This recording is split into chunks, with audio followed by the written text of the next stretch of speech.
30s in places.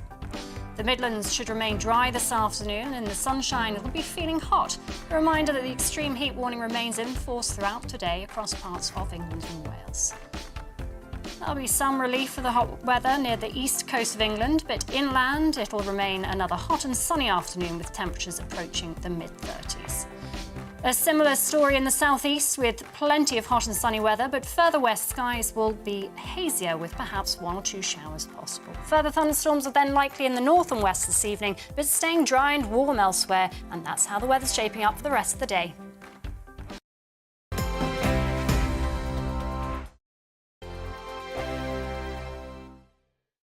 Join my show Farage, 7 p.m. till 8 p.m. Monday through Thursday, and there you will get opinion, analysis, debate, and I'll cover stories that nobody else dares to touch. You've been cancelled. Join the club. Oh my goodness me. And then for the last 15 minutes, talking pints. We're over a drink. We have a civilised conversation with someone. We very often disagree, but we do it in a grown-up way. Come and join me on Farage.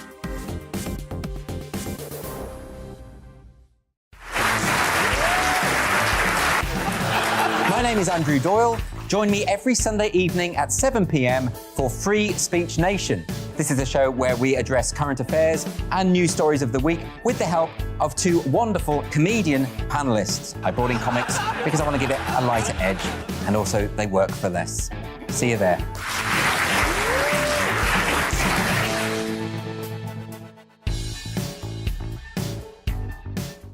Hi there, it's Stephen and Anne.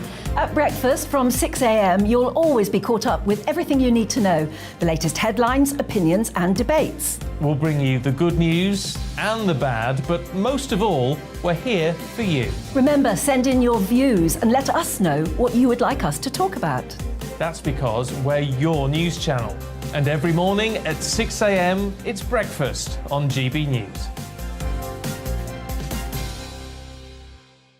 I'm Dan Wootton. Join me Monday to Thursday from 9 to 11 for the feistiest and most fun news debate on TV, where free speech reigns. I'll bring you a sharp take on the day's biggest stories, bombshell newsmaker interviews, and A-list guests. And I guarantee you, no spin, no bias, no censorship, and no reason to go to bed. That's Dan Wootton Tonight, Monday to Thursdays from 9 on GB News.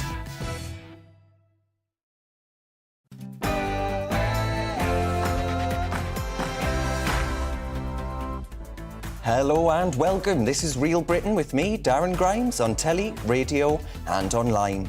Today we'll be discussing whether or not we should drop our net zero targets during a time of crisis.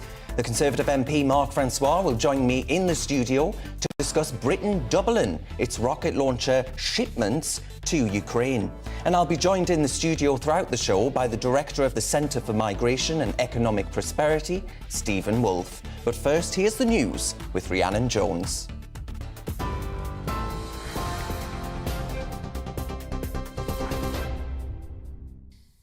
Darren, thank you. It's coming out to 1 minute past 2, your top stories in the GB newsroom. At least 41 people have been killed and 45 injured after a fire broke out inside a church near Egypt's capital, Cairo. There are fears most of those killed were children. It's understood the electrical fire blocked an entrance to the church in the city of Giza, causing a stampede as 5,000 people gathered for Mass. The President of Egypt has expressed his condolences to the victims' families. The author Sir Salman Rushdie has been taken off a ventilator and is able to talk after being stabbed on stage at an event in New York State on Friday. The man accused of attacking him, 24-year-old Hadi Matar, has pleaded not guilty to attempted murder and assault. The 75-year-old author's faced years of death threats for his writing, most notably for his novel The Satanic Verses. No motive for the attack has yet been established. Well, police are investigating a threat made on Twitter to Harry Potter author J.K. Rowling. The message sent to the writer said, "Don't worry, you are next." It's after Ms. Rowling expressed her concern following the stabbing of Sir Salman. A spokeswoman for Police Scotland says they're carrying out inquiries. The tweet has since been taken down.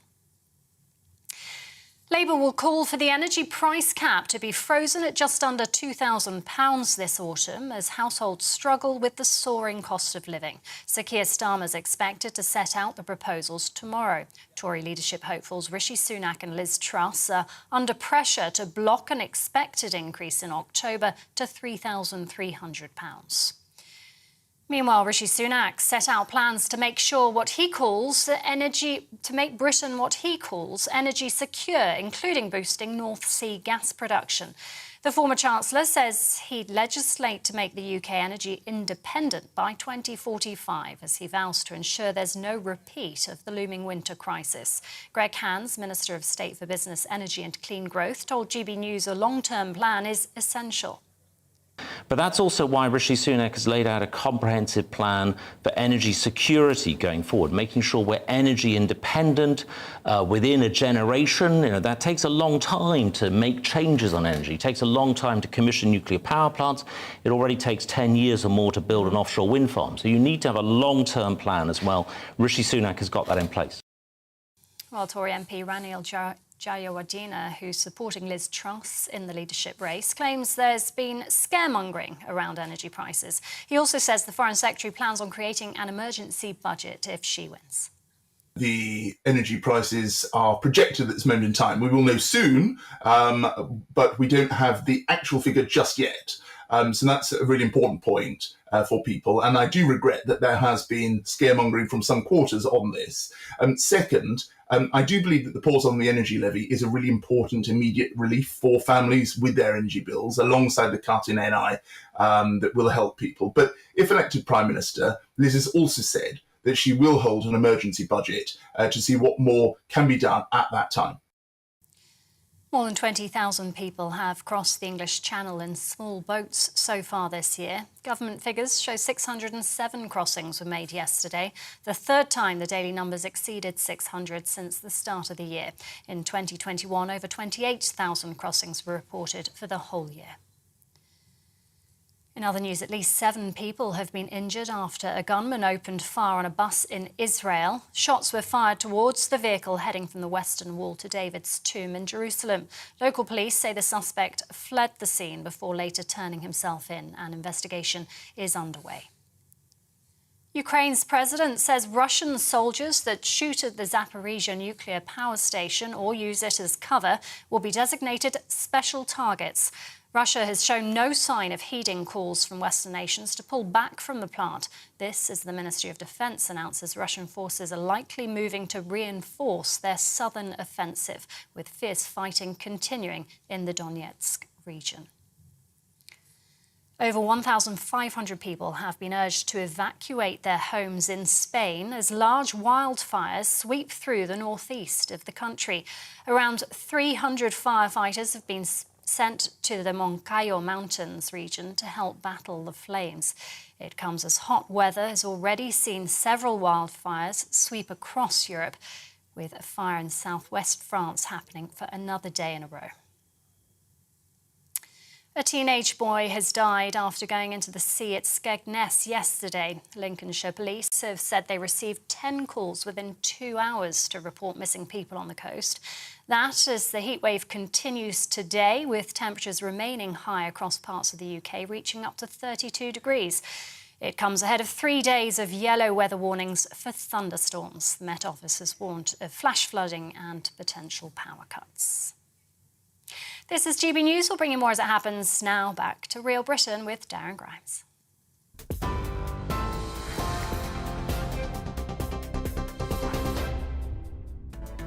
Welcome to Real Britain with me, Darren Grimes. Here's what's coming up over this next hour. Do we need to pause our net zero commitment? Now we're in a cost of living crisis. We'll discuss what's more important, the here and now or the future. Britain continues to support Ukraine in its Crimea fight back. They'll actually double their rocket launcher shipments as Defence Secretary Ben Wallace wants to boost Kyiv's firepower. But again, during a cost of living crisis, are you in support of these measures? And we'll be joined by former Chief Superintendent of the Met Police, Parm Sandhu, to get her thoughts on the state of our police force and what can be done to improve the efficiency of the service. That's what we're talking about for this first hour. As ever, I'd love to know your thoughts. Is it time to scrap these net zero targets? Is it time to pause them? Tweet me at GBNews or email me on gbviews@gbnews.uk. Watch us on YouTube and don't forget Facebook. Loads of cracking content on our page. Cheers very much.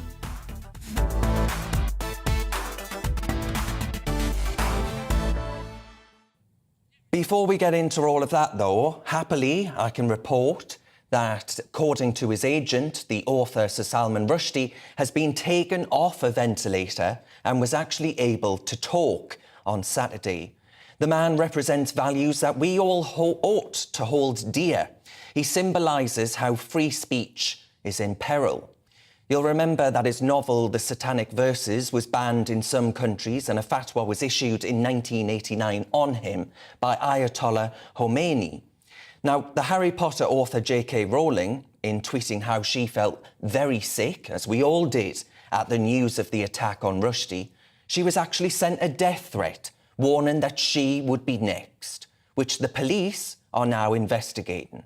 It's certainly not the first death threat Rowling has received for daring to be a woman with a view on gender ideology.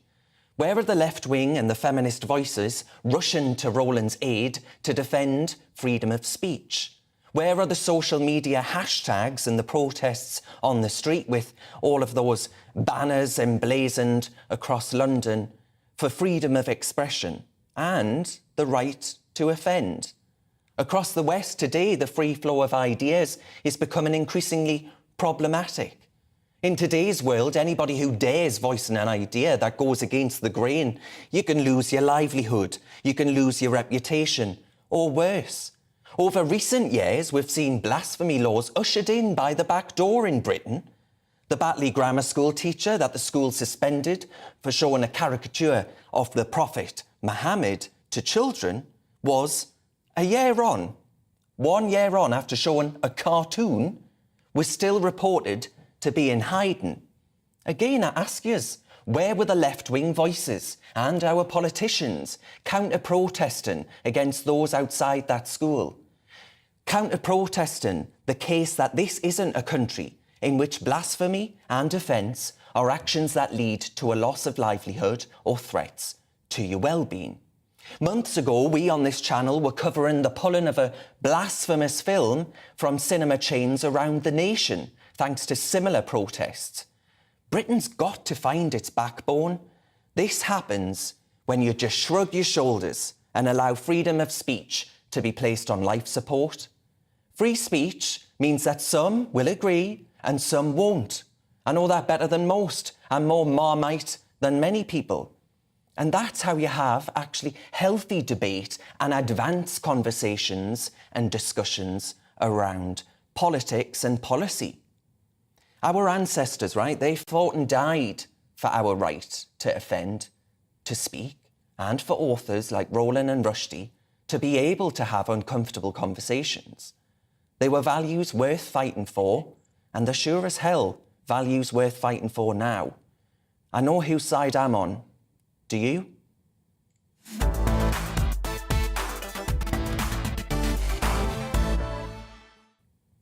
Now, on to energy prices. With energy prices soaring and millions of households at risk of fuel poverty, is it time to press pause, or delete even, on net zero targets and focus on the here and now? People need help here and now. China's burning coal at a rate of knots. Or is it just kicking the can down the road? Well, joining me to discuss is the president of the Centre for Industrial Progress and the author of Fossil Future, Alex Epstein, and climate lead at the Conservative Environment Network, Jack Richardson. Alex, before I come to Jack, you believe that we should actually be burning more fossil fuels to help combat the cost of living crisis, at least in the short term.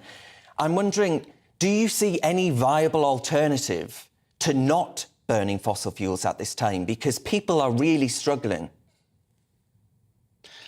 No, there's not at this time. So I just want to give my track record here. I've been saying for the past 10 or 15 years that this attempt to pursue net zero at all costs is disastrous, and that even going a small percentage in that direction will cause a global energy crisis. And that's exactly what has happened. The issue is people desperately need low-cost, reliable energy. The world needs far more of it. We still have 3 billion people using less electricity than a typical American refrigerator. Fossil fuels remain uniquely cost-effective, which is why they're 80% of the world's energy and still growing, particularly in places like China that care the most about low-cost, reliable energy. And so what you need if you want to lower emissions over time is you need truly cost-competitive alternatives. That's why I'm a big advocate of liberating and decriminalizing nuclear. But that has been held back by the green movement for so many decades and even generations that it's generations away from being anything resembling a replacement. So what you need is energy freedom, and that will get you the energy you need now and give the possibility of the low carbon innovation you want in the future. So, Alex, what would your message be to Conservatives that are perhaps, dilly-dallying in the environmental market and pushing policies like net zero? Well, my main thing, my background is philosophy, so I'd say that the idea of net zero at all costs by 2050 is an immoral idea that you should have never adopted in the first place. You can think about how do CO2 emissions fit into the broader picture, but global energy policy should be based on global human flourishing, and CO2 is one variable that you need to think about carefully and not catastrophize. Look at what you guys are doing with the weather. You have hot weather, and you never talk about the fact that there are far more cold-related deaths in the world than heat-related deaths, that we need fossil fuels to deal with hot weather, and that climate-related disaster deaths are at all-time lows. So you need to think rationally about this issue, not just catastrophize CO2 and ignore the need for energy. Because of that, Europe is threatening to freeze and deindustrialize this winter. So you got to get off this whole wrong way of thinking. Jack, I can see you had a chuckle there at that comment by Alex. I'm just wondering, though, do you think people in China will be going colder and hungrier this winter? I'm not sure, just because I'm not in China, I'm in Britain, and unlike Alex over in America, what we know is that fossil fuels, so natural gas, for example, has gone up in price by 11 times. Our energy crisis, our cost of living crisis, has one cause and one cause only. It's that the gas used to be cheap, but the thing is, it was Russian.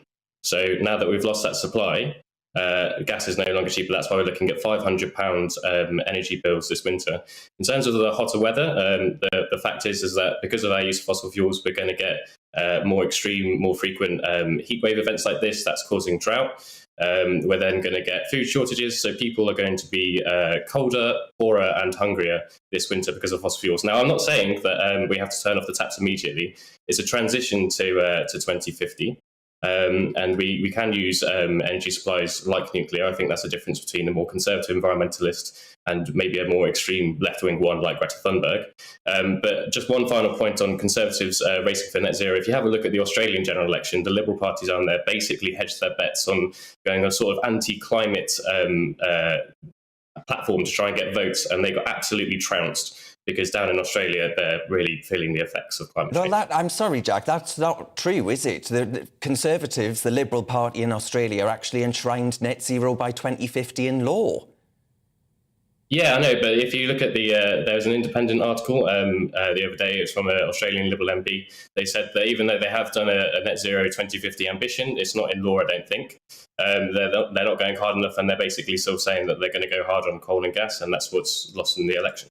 OK, well, I want to ask Alex then, because, Alex, one debate that the Conservative Party in this country are having is over a Cumbria coal mine, the possibility of opening a coal mine in Britain, in Cumbria, in order to mine coal that can be used for things like steel production.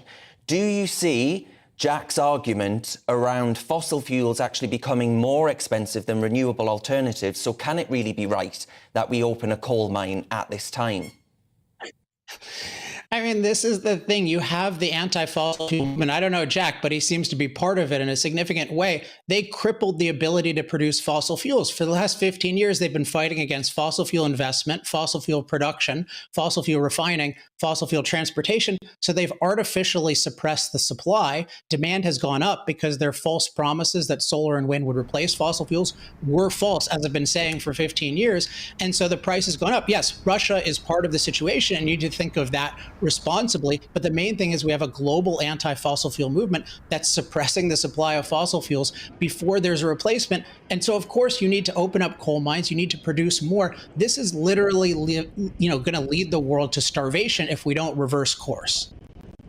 Jack, I want you to respond to that. First of all, on the Cumbria coal mine and this idea that actually what the policies that you're pushing are going to lead to people perhaps starving. Yeah, so there's a Cumbrian coal mine. I think the government's going to make a decision, but I don't see why that would, in effect, it's to do with steel making. It's not to do with power generation, which is what we're talking about here. That's what's pushing up the price of bills. I think Alex is wrong on the whole trying to stop investment in fossil fuels. That's just not true. The Conservative government. Jack, I just want to come in there. It's not a moot point, though, is it? Because you're saying that we need to reduce our dependency on Russia via fossil fuels. So if we don't mine the coal here, we'll just be dependent on other foreign actors, won't we?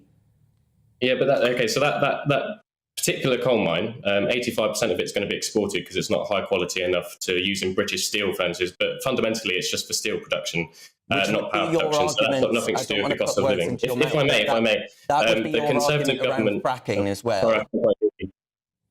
That would be your argument around fracking, that we would simply be exporting the gas that we extract here. So fracking, when it was banned by Andrea Leadsom, who's pro-net zero and pro-fracking. She said it was nothing to do with net zero. It's basically to do with all the local communities not wanting it. A lot of it would get exported because gas is traded at international prices, and that's the reason why our fossil fuel bills have gone up so much. There's a Russia-sized hole in our gas market, which we're reliant upon. Britain can't make up that amount of gas, even with fracking, even if we manage to scale that up. It's just physically impossible. We could maybe rely on American LNG a bit more, but they're not going to be selling it to us cheap. They're going to look after Americans first. I mean, that makes sense, right? And if I may, Conservative governments have been encouraging investment in fossil fuels. We have maximum economic recovery in our North Sea oil and gas. I think there are ways to get a bit more oil and gas out of the North Sea that we should do. It's just that realistically, the only way to bring down fuels again is by diversifying our energy supplies to cheaper alternatives. And now, realistically, that is nuclear and renewables. So, Alex, I can remember when President Trump pulled the United States out of the Paris Climate Accords. And actually, the United States of America, thanks to its shale gas revolution, managed to reduce its carbon emission output. Yeah, I mean, imagine that 10 or 15 years ago, or even 5 years ago, the leadership of the free world said, look, energy is crucial. We need more of all kinds of energy, but fossil fuels are crucial in the near term. Therefore, in Europe, say, let's focus on having really good imports from free countries. Let's liberate as much as possible instead of preemptively banning fracking around the continent, including, and also in the UK. Like, if you had that energy freedom policy, which I've been advocating, and even if the US had much more of it, instead of having this ESG against global investment, again, anti-production, anti-refining, anti-transportation, you'd have way more energy and way more flexibility. Instead, we've been pursuing, again, net zero at all costs. This has suppressed the global supply of fossil fuels. It's a global market. We need to wake up and think about this differently. We should be thinking about what's good for global human flourishing, with CO2 being one aspect of that. That's the bottom line. That's how you think of it.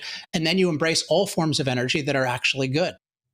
OK, we'll have to leave it there, unfortunately, folks, but I do thank you both for your contribution and different views there. That was the author of Fossil Future, Alex Epstein, and the climate lead at Conservative Environment Network, Jack Richardson. Thank you to both of them. Joining me in the studio, I'm delighted to say, is Stephen Wolfe. Stephen, do you agree with Alex? Is this the pursuit of net zero at all costs? Oh, absolutely. I think people have been just captured by this new cult.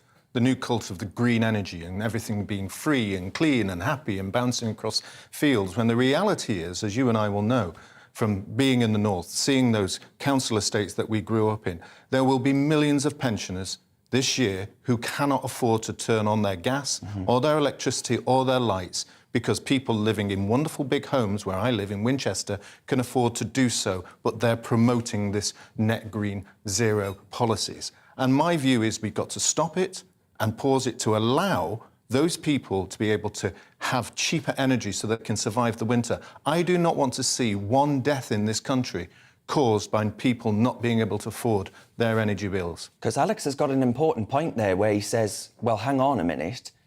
We're talking about the heat waves that we're experiencing right now. It's a bit hot outside, but actually we're not talking about the deaths from cold-related weather, right? So this winter, if we have a cold winter with prices as high as they are, you are going to face people actually shivering to death in some cases. Yes, absolutely. And I know this because I talk to members of my family I even look at my own self. My own personal gas bill has gone up from £960 to £1,600 before the increases that we'll get in October, and then we're being told January of next year. So how are those pensioners who are only earning around £700 to £800 a month on a state pension that won't see that pension rise by 15 or 20% this year to cover the additional cost? Oh no, they'll get 2 or 3 if they're lucky. They're going to struggle, and I think some people are going to be seriously ill and face death. Stephen Wolfe, thank you very much. We'll be coming back to you throughout the show. And there's plenty more to come this afternoon on Real Britain. Next, we'll be discussing the fate of Manchester United after losing 4-0 to Brentford. It was a bloodbath. Are the Red Devils at rock bottom? The 2 games down and at bottom of the league without a point. How the mighty have fallen. But first, here's a look at the weather. Looking ahead to this evening's weather, the UK is looking rather warm across England and Wales. Further north, heavy rain and thunderstorms will move across Scotland and Northern Ireland. Here's a closer look. A dry end to the day across southwest England with some late warm sunshine. There could be the odd shower, but most places will stay dry. A warm and dry evening's expected in the southeast with some hazy sunshine to end the day. Temperatures will linger in the mid-20s. Most parts of Wales will stay dry this evening with some sunny spells. However, there could be the odd shower later in the day. It'll be a balmy evening across the Midlands with some warm, hazy sunshine. After a hot day, temperatures will stay in the mid-20s throughout the evening. Plenty of sunny spells to end the day across northern England, and it'll feel rather warm. Skies will be a little cloudier along the northeast coast. Thundery showers will continue across Scotland this evening, bringing heavy downpours of rain. Showers will be hit and miss with some drier spells in between. It should be mostly dry and a mostly dry end to the day across Northern Ireland with some bright spells. However, the odd heavy shower is possible. Thunderstorms will continue in the north overnight, staying largely dry and warm elsewhere with a few showers moving into the west after midnight. And that's how the weather's shaping up overnight into tomorrow morning.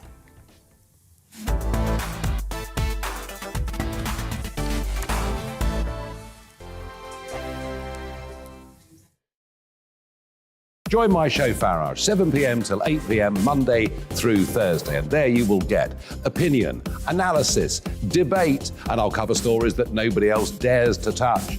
You've been cancelled. Join the club. Oh, my goodness me. And then for the last 15 minutes, talking pints. We're over a drink. We have a civilised conversation with someone. We very often disagree, but we do it in a grown-up way. Come and join me on Farage.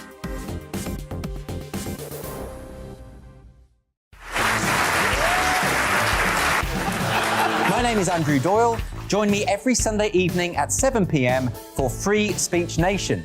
This is a show where we address current affairs and news stories of the week with the help of 2 wonderful comedian panellists. I brought in comics because I want to give it a lighter edge, and also they work for less.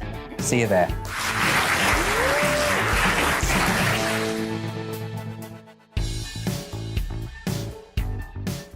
Hi there, it's Stephen and Anne.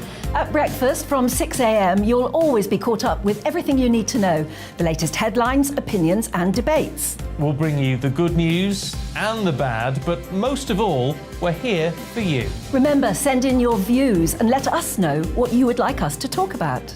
That's because we're your news channel. And every morning at 6 a.m, it's breakfast on GBNews.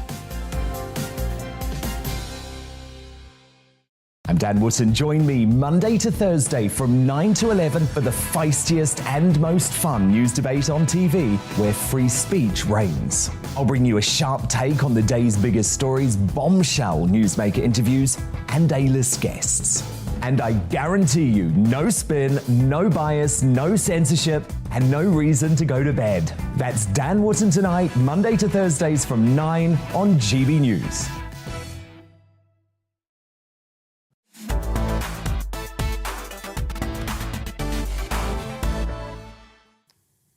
Back to the show. The new Manchester United boss, Erik ten Hag, has had a turbulent start to his time in charge of the club, I think it's safe to say, with the Red Devils enduring the worst start to a Premier League season since 1992. And of course, Ten Hag becoming the first United manager to lose its opening 2 games in charge since John Chapman in 1921. The team are now sitting rock bottom of the Premier League after 2 games without a single point. They were hammered 4-0 away at Brentford yesterday, so how can they actually turn this around?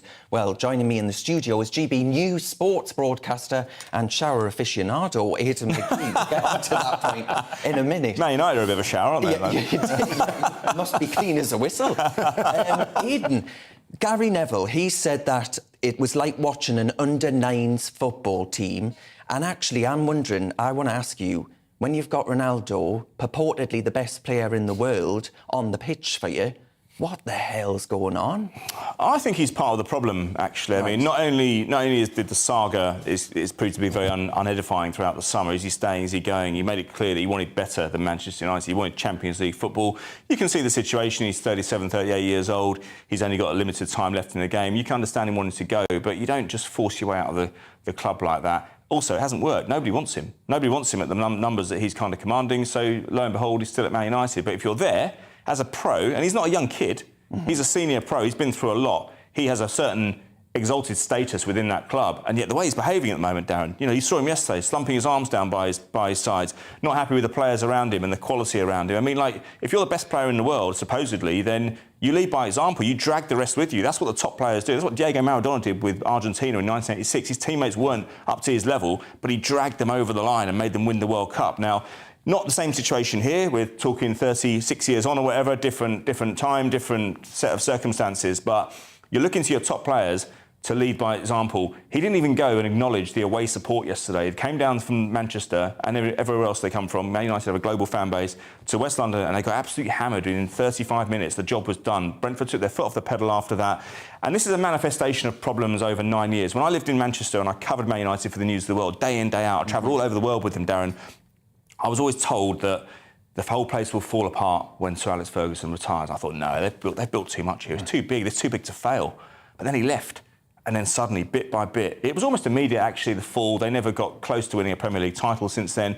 Mourinho finishing second back in, 2017, 2018, actually looks quite good. He always maintained that was one of his better performances as a manager. And everyone says, well, you didn't win a trophy, you lost out to Man City. But looking back now, finishing second, I mean, yeah, they spent a few quid, but they spent a few quid throughout their time. £1 billion since 2013. Wow. But yesterday, they were a shambles. You say under 9s, I say under 6s.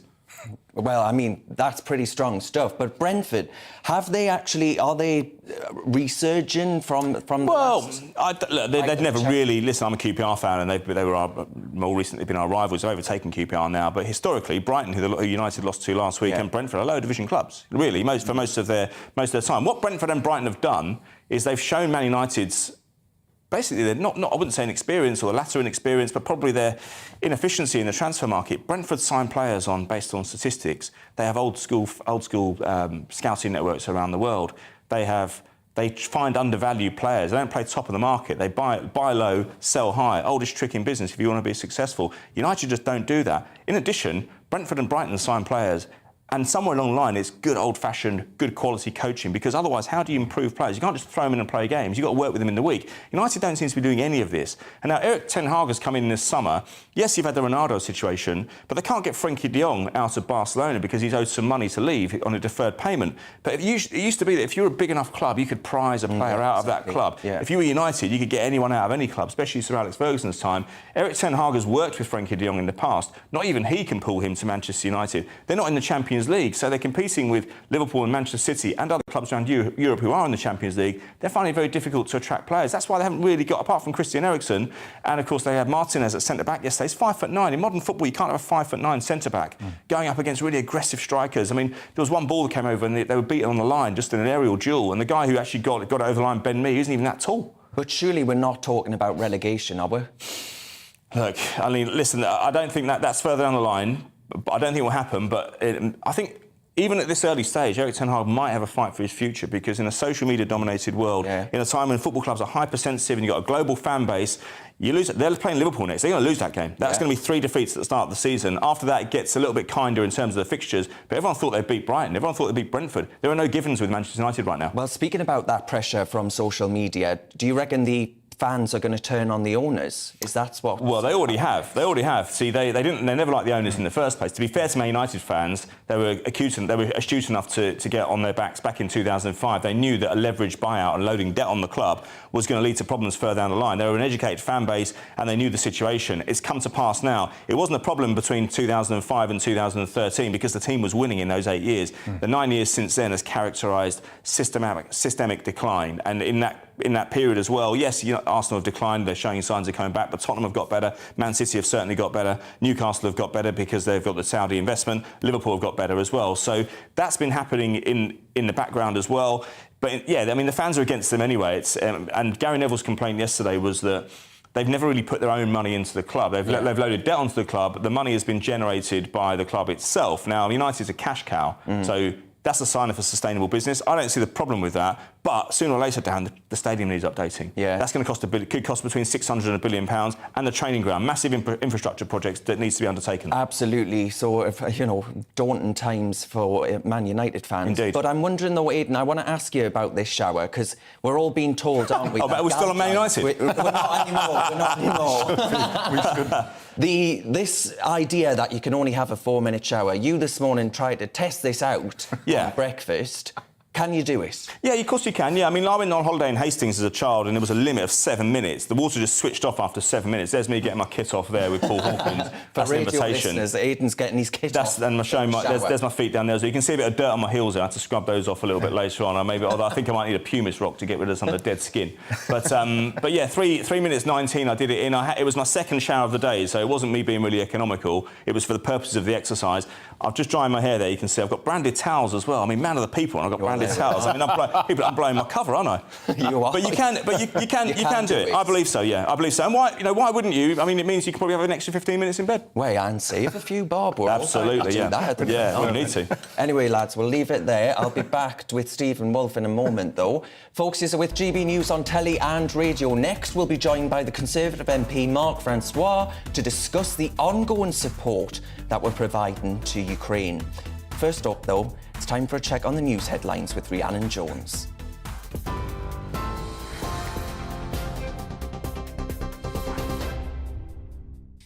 Darren, thank you. It's 2:34. Your top stories from the GB newsroom. Over 40 people have been killed and dozens injured after a fire broke out inside a church near Egypt's capital, Cairo.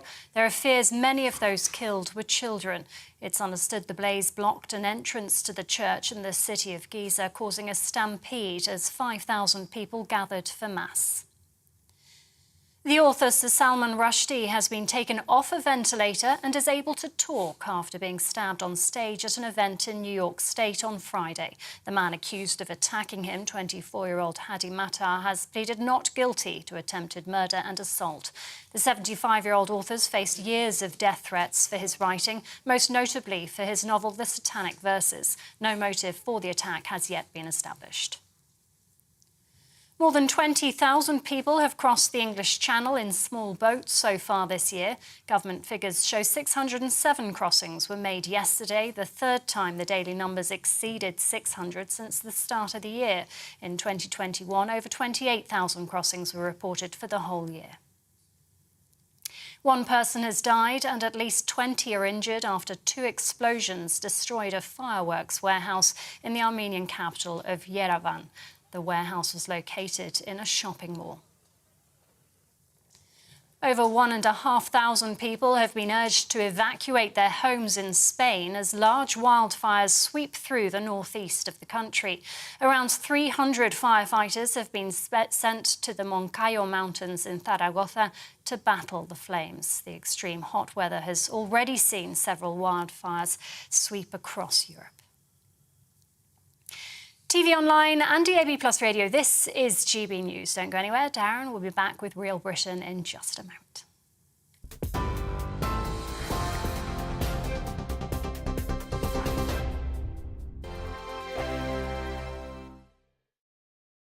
Join my show Farage, 7 p.m. till 8 p.m. Monday through Thursday. And there you will get opinion, analysis, debate, and I'll cover stories that nobody else dares to touch. You've been cancelled. Join the club. Oh, my goodness me. And then for the last 15 minutes, Talking Pints, over a drink, we have a civilized conversation with someone. We very often disagree, but we do it in a grown-up way. Come and join me on Farage.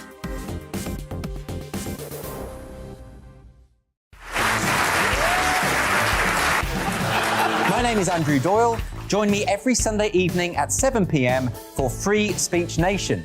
This is a show where we address current affairs and news stories of the week with the help of two wonderful comedian panelists. I brought in comics because I want to give it a lighter edge, and also they work for less. See you there.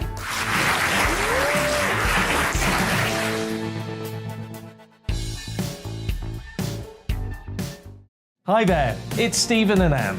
At breakfast from 6 a.m, you'll always be caught up with everything you need to know, the latest headlines, opinions and debates. We'll bring you the good news and the bad, but most of all, we're here for you. Remember, send in your views and let us know what you would like us to talk about. That's because we're your news channel. And every morning at 6 a.m, it's breakfast on GB News. I'm Dan Wootton. Join me Monday to Thursday from 9 to 11 for the feistiest and most fun news debate on TV, where free speech reigns. I'll bring you a sharp take on the day's biggest stories, bombshell newsmaker interviews, and A-list guests. And I guarantee you, no spin, no bias, no censorship, and no reason to go to bed. That's Dan Wootton Tonight, Monday to Thursdays from 9 on GB News.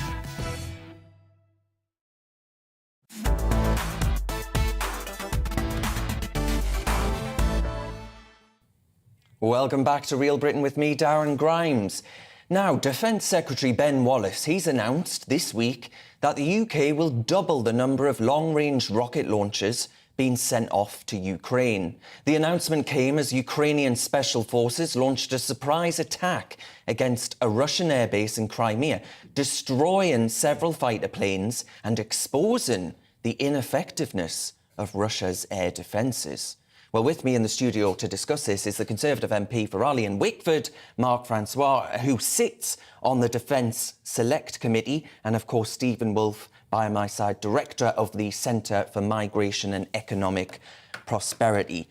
Mark, I'm assuming that you are delighted with this current announcement on sending these rockets. What do you say to my viewers, though, who are saying, hang on a minute, Mark, over 2 billion quid since February that we've spent on UK support to Ukraine during a cost of living crisis that's generation defining? Shouldn't that charity start at home? Well, if we want to reduce energy prices, which are at the heart of the cost of living crisis, we want the war between Ukraine and Russia to end. We want Ukraine to win. So that means supporting the Ukrainians even more than we have already. They're ultimately fighting for our freedom as well as for theirs. Russia's invasion is illegal and barbaric, and we should be doing everything we practically can. So let me explain what this thing is. It's a thing called the Multiple Launch Rocket System, or MLRS for short, and each one of the launchers can fire 12 227mm rockets out to a range of about 50 miles. It's why the British Army sometimes calls it the 50-mile sniper. We have about 40 of those systems in the UK. The Americans have hundreds, and it's used by a number of other NATO partners. In June, we took 3 of those out of reserves and gave them to the Ukrainians. We've now doubled that to 6. I would like to see us send more, but there is a balance between how many we give to the Ukrainians and how many we ultimately retain for our own defence. But I think if we sent 3, we're now sending 6. I think of the 40 we've got, we could afford to send a few more on top. But Mark, is there not the risk that in sending all this equipment over to Ukraine, you know, the British Army doesn't look like it could protect a garden shed at this rate? Well, as someone who served in it, albeit as a reservist a few years ago, I've got to push back on that a bit, haven't I? But you raise an interesting point. About a year ago, the government published the Integrated Review of Security, Foreign Policy and Defence, known as the Integrated Review for short. That was well-meaning, and it identified Russia as our likely primary military opponent. But in many ways, it didn't go far and fast enough to bolster our defences. Now that Russia has invaded the Ukraine, which in security terms is a 9/11, it's a total game changer, my colleagues on the Defence Committee and I, and indeed many other military commentators, think that effectively the integrated review has been overtaken by events. And with regard to the size of the army, and I think this is very important, the integrated review recommended reducing the establishment of the British regular army from 82,500 to around 73,000 soldiers. And I've called that absolutely bonkers. The new chief of the general staff, the head of the army, who has to abide by military protocol, pushed the envelope a bit when he called it perverse. It's interesting in the context of this leadership contest, and I declare myself as a Liz supporter. Liz has said that she would look again at the integrated review and the army cuts, and if necessary, reverse them. Rishi's line is that he accepts the integrated review, thinks it's still valid, and would not reverse the army cuts. So if you want to avert the cuts in the British Army, Liz Truss is your woman. But Mark, you as a tax-cutting Conservative, you as a fiscal Conservative that believes in responsible approach to the economy, Liz is spending money like she's a kid buying sweets in a shop, isn't she? Well, as a Conservative, the son of a D-Day veteran to boot, I've always believed that the first duty of government, above all others, Darren, is the defence of the realm. And I think history teaches us that lesson again and again. And Liz has said many times that appeasement of dictators doesn't work. We learnt that in the 1930s. So she is pledged to increase our defence spending to 3% of GDP by the end of the decade. Incidentally, that's something the Defence Committee has been calling on for years. Even under our previous chairman, Dr. Julian Lewis, his motto was 3 to keep us free. So the Defence Committee, which is an all-party committee, has been consistently arguing for an increase in defence spending to 3%.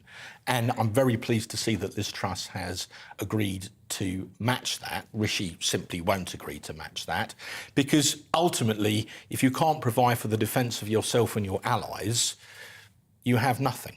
So I think that spending that money on the armed forces, when we clearly have a dictator in Vladimir Putin, a man who is prepared to invade the Crimea, a man who is prepared to use chemical weapons on British soil at Salisbury, a man who has invaded sovereign Ukraine, we've got to wake up and look at this in a clear-eyed manner and understand the nature of the threat, and we need to spend the money to meet it alongside our allies. Are we at risk of taking our eyes off the ball as far as China's concerned, though? Because, of course, Nancy Pelosi's visit, the speaker in the US, she has said, well, she visited Taiwan, which President Xi wasn't too happy about.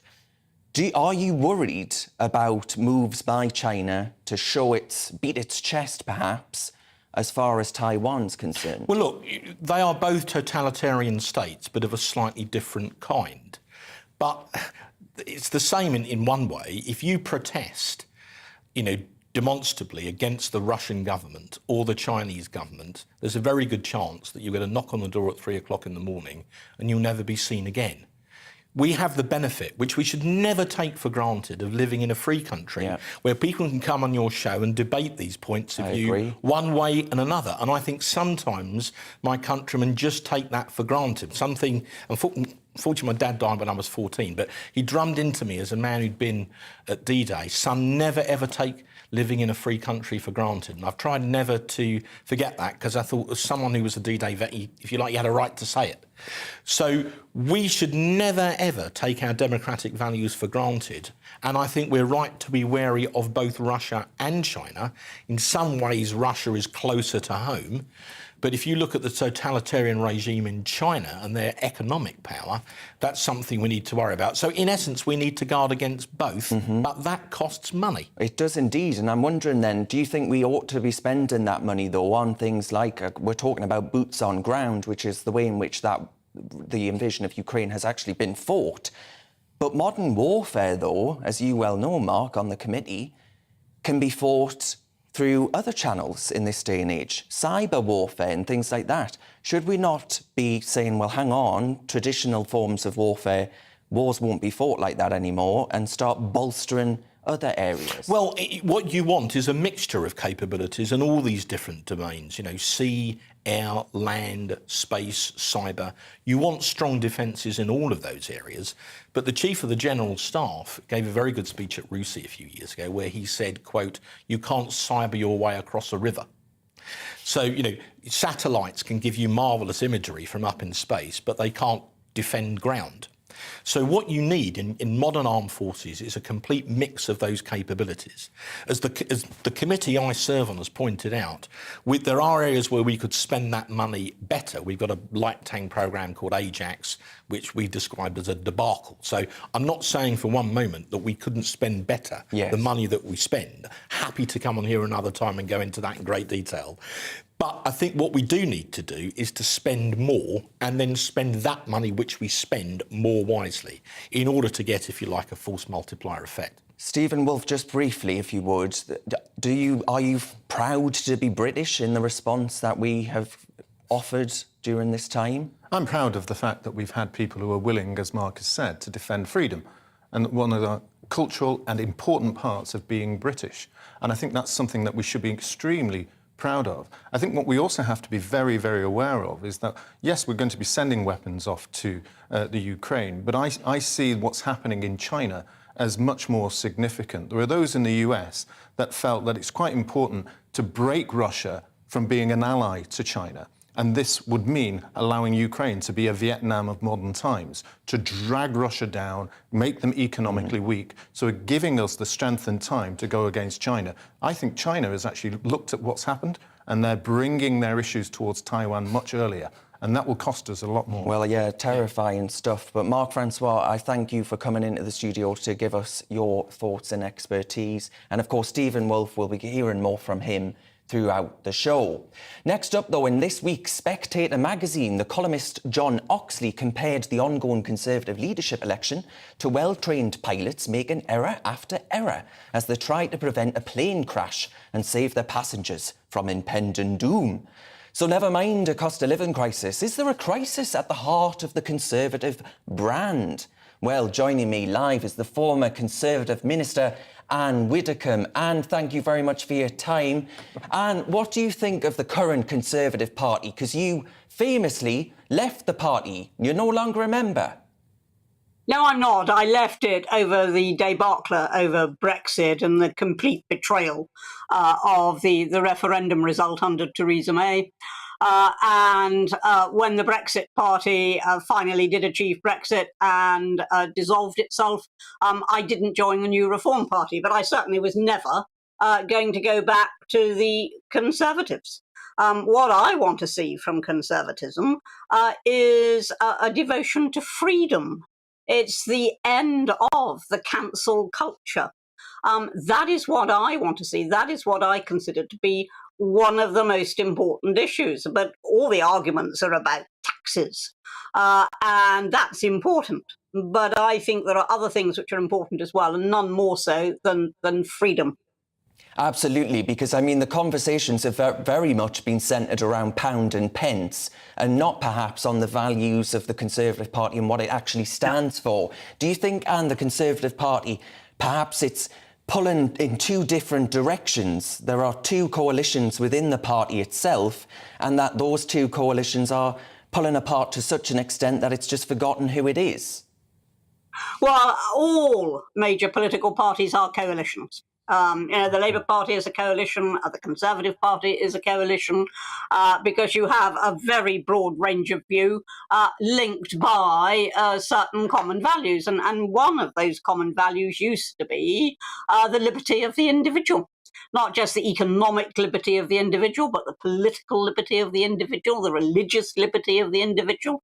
You should be able to say anything you like, obviously within some bounds, but you should be able to say what you think freely, without fear for your livelihood, without fear of being what they now call cancelled. That is what you should be able to do. And that was fundamental to the Conservative Party that I belonged to and that I, faithfully served for 55 years.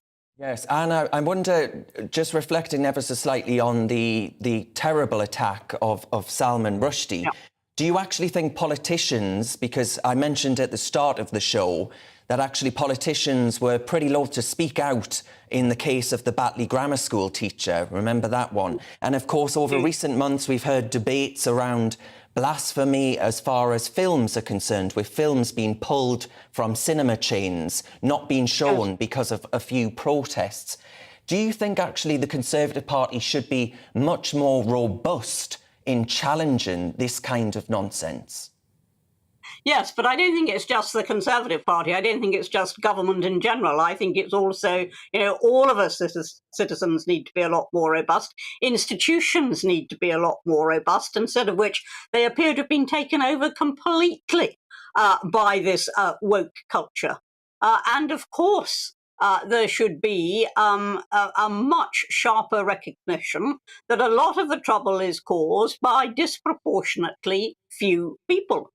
And it seems to me now that it only takes one keyboard warrior to complain to a cinema or complain to a theatre, and immediately everybody goes into a spin and alters the programme. Well, they shouldn't. Yeah, and which one of the two candidates then, Anne, were you still a member of Parliament for the Conservative Party? Which one would you be backing? Well, I have been backing Liz Truss, but I was terribly disappointed when within 24 hours she talked about criminalising wolf whistling. I mean, haven't the police got anything better to do? She wants a 20% reduction in crime and then wants to put those sorts of silly burdens on them. And within the same 24 hours, Rishi Sunak came out with statements about freedom, about controlling digital trolling, about the liberty of the individual. And I thought, hang on, have I got this right? And at this point, I have to say, I think that Liz Truss has better policies on taxes, better policies on defence. I think all of that. But to me, I cannot believe the way that she has ignored freedom. Right. Anne Widdecombe, I'm going to bring in Mark Francois, who is backing Liz Truss. Mark, you've heard what Anne's had to say there on as far as the police's priorities. Police, and you must hear this from your constituents all the time, people want the police to be on our streets, not our tweets. And if Liz Truss is going to say, well, you've got to now pursue those that wolf whistle at people, I mean, this is just all becoming a bit cartoon, isn't it? Well, can I first say on something personal? And Anne, it's good to see you. We were both great friends of Sir David Amess. Mm-hmm. He was my greatest friend in Parliament. And Anne and I had a lot to do with the aftermath and trying to help Lady Julia and the family after David was, and let's use the word, murdered. Yeah. So we know what it's like to lose a very close friend to an extremist. And I think we would both say that it's very important to uphold the cause of freedom and democracy in all of its aspects. I've given an example in a defence and a military aspect. Anne has made an argument from another angle. But I hope this is something that we would both agree on, is coming back to where I was earlier. When you're talking about totalitarian states, be they a Russian totalitarian regime or a Chinese totalitarian regime, it's very important that Conservatives, whichever tradition in the party they come from, accept that we must stand up to that kind of barbaric bullying. And I hope on that, but both Anne and I could agree. Anne Widdecombe? Well, yes, of course, I want to stand up to totalitarian states, but what I don't want is totalitarian creep at home. That's what I want to be addressed. Of course, we're absolutely right to stand up to bullies like Russia and China. I don't have any problem with that. And as I've said, I think Liz Truss's policies on defence are the better policies of the two candidates. But I want to hear from her on freedom. And I went in Googling to find what has Liz Truss ever said about freedom. I did it when Rishi Sunak made his comments. I went in to look. And all I could find was a speech directed at freedom in other countries. Now, I want somebody to have the guts to stand up and talk about freedom in this one, and talk about actually introducing a law which will bite Not a law that just, governs universities, which is the government's proposal. I want a law that actually compels councils like Sheffield, who tried to cancel Franklin Graham and came out on the wrong side of a court case. I want councils and theatres and cinemas and anybody who supplies a public service also to be governed by a requirement to put the liberty of speech first. Now, that, to me, is what I want to hear, and I am not hearing it. Sorry, Mark. I'm not hearing it from Liz Truss, but you'll be delighted to know I don't have a vote, so I can't do anything about it. Mark Francois. And I would just offer, there are some proposals in the online safety bill which are designed to protect freedom of speech online, whilst at the same time trying to cut down on what is obviously, clearly hate speech. So there is legislation going through Parliament at the moment, and I think Liz would want to use that legislation to try and uphold freedom of speech. Mark Francois, though. Yeah, well, Mark Francois, I'm wondering, and I think some of my viewers may well be in agreement with me, that actually what the Conservative Party needs is a leader like Anne Widdecombe. Yeah. No disrespect to Anne, but I've been with Liz right from the first ballot in Parliament. So, Anne, if you want to rejoin and kind of work your way back up the greasy pole, we'll see what we can do. But we've got a contest underway at the moment. No disrespect, Anne, because we're old friends. I hope Liz wins it. OK, Stephen Wolfe, just briefly there, what have you made of that conversation? Well, I think Anne's made some really important points. Mark's really right that we've always had a Conservative Party that defends freedom. When I was a member of the Conservative Party years ago, I wanted to defend freedom about our membership of the European Union. It forced me to leave because there were parts of the party that were too Remainer stuck. Yeah. And there are too many parts of the party that are still very much in that liberal wing of it, of almost liberal Democrats. They have to start defending the individual freedoms that Anne Widdecombe has come. I think Liz Truss can do it. We've seen it with Kemi Badenoch. We've seen it with Sonny Braverman. You've got to get over immigration too, which is about freedom to live in this country and who's controlling our borders.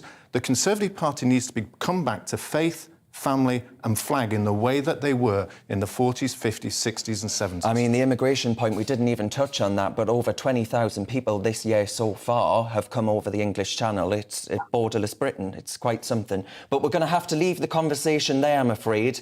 But that was the former Conservative Minister and potentially future Prime Minister, Anne Widdecombe, and Mark Francois in the studio, and Stephen Wolfe, who still joins me now. Now, folks, you're watching Real Britain with me, Darren Grimes. We're going to take a break as we all get over Anne Widdecombe, of course, launching her leadership bid on this show.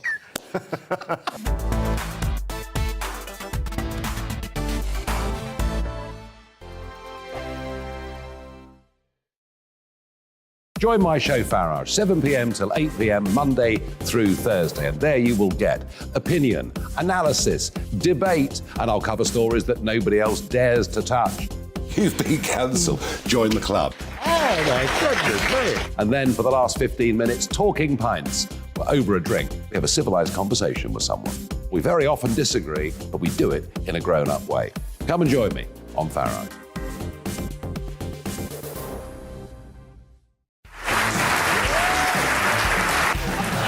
My name is Andrew Doyle. Join me every Sunday evening at 7 p.m. for Free Speech Nation. This is a show where we address current affairs and news stories of the week with the help of two wonderful comedian panellists. I brought in comics because I want to give it a lighter edge, and also they work for less. See you there.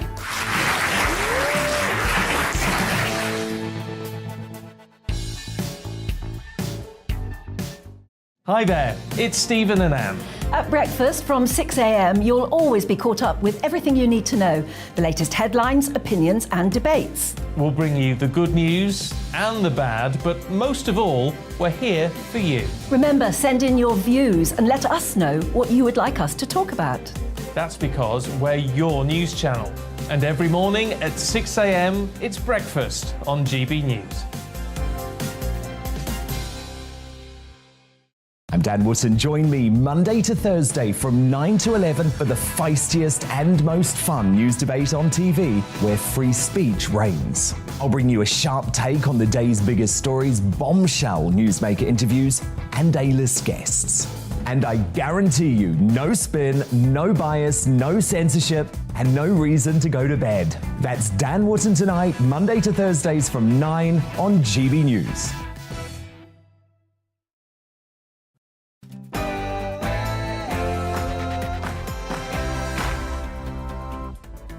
Welcome back to Real Britain with me, Darren Grimes, on telly, radio and online.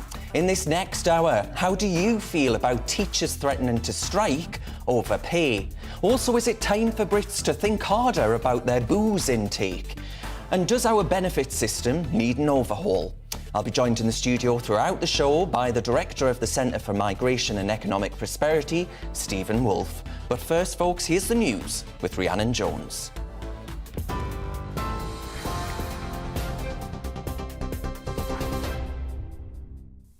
Darren, thank you. Good afternoon. It's coming up to 2 minutes past 3, your top stories from the newsroom. Sir Salman Rushdie's agent says the author's on the road to recovery after being stabbed at an event in New York on Friday. Andrew Wiley says that despite severe injuries, he's been taken off a ventilator and is heading in the right direction. The man accused of attacking him, 24-year-old Hadi Matar, has pleaded not guilty to attempted murder and assault. The 75-year-old author's faced years of death threats for his writing, most notably for his novel The Satanic Verses. Well, police are investigating a threat made on Twitter to Harry Potter author J.K. Rowling.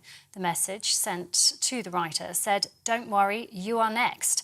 It's after Miss Rowling expressed her concern following the stabbing of Sir Salman. A spokeswoman for Police Scotland says they're carrying out inquiries. The tweet has since been taken down. Labour will call for the energy price cap to be frozen at just under £2,000 this autumn as households struggle with the soaring cost of living. Sir Keir Starmer is expected to set out the proposals tomorrow. Tory leadership hopefuls Rishi Sunak and Liz Truss are under pressure to block an expected increase in October to £3,300. Well, meanwhile, Rishi Sunak says he plans to make Britain energy secure, including boosting North Sea gas production. The former Chancellor says he'd legislate to make the UK energy independent by 2045, as he vows to ensure there's no repeat of the looming winter crisis. Greg Hands, Minister of State for Business, Energy and Clean Growth, told GB News a long-term plan is essential. But that's also why Rishi Sunak has laid out a comprehensive plan for energy security going forward, making sure we're energy independent within a generation. That takes a long time to make changes on energy. It takes a long time to commission nuclear power plants. It already takes 10 years or more to build an offshore wind farm. So you need to have a long-term plan as well. Rishi Sunak has got that in place. Tory MP Ranil Jayawardena, who's supporting Liz Truss in her leadership race, claims there's been scaremongering around energy prices. He also says the Foreign Secretary plans on creating an emergency budget if she wins. The energy prices are projected at this moment in time. We will know soon, but we don't have the actual figure just yet. So that's a really important point for people. And I do regret that there has been scaremongering from some quarters on this.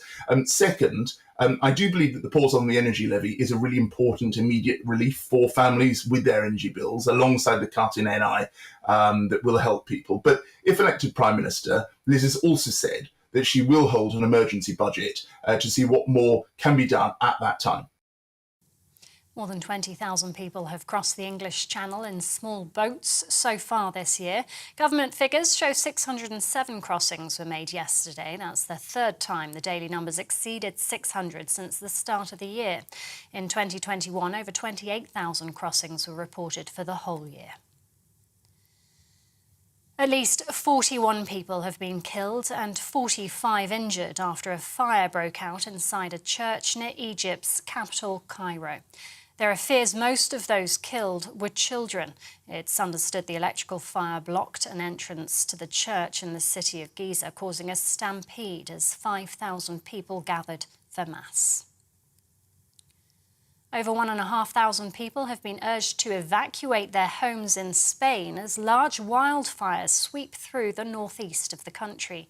Around 300 firefighters have been sent to the Moncayo Mountains in Zaragoza to help battle the flames. It comes as hot weather's already seen several wildfires sweep across Europe. And back here, a teenage boy has died after going into the sea at Skegness yesterday. Lincolnshire police have said they received 10 calls within 2 hours to report missing people on the coast. That as the heatwave continues today, with temperatures remaining high across parts of the UK, reaching up to 32 degrees. It comes ahead of 3 days of yellow weather warnings for thunderstorms. The Met Office has warned of flash flooding and power cuts. This is GB News. We'll bring you more as it happens. Now, though, it's back to Real Britain with Darren.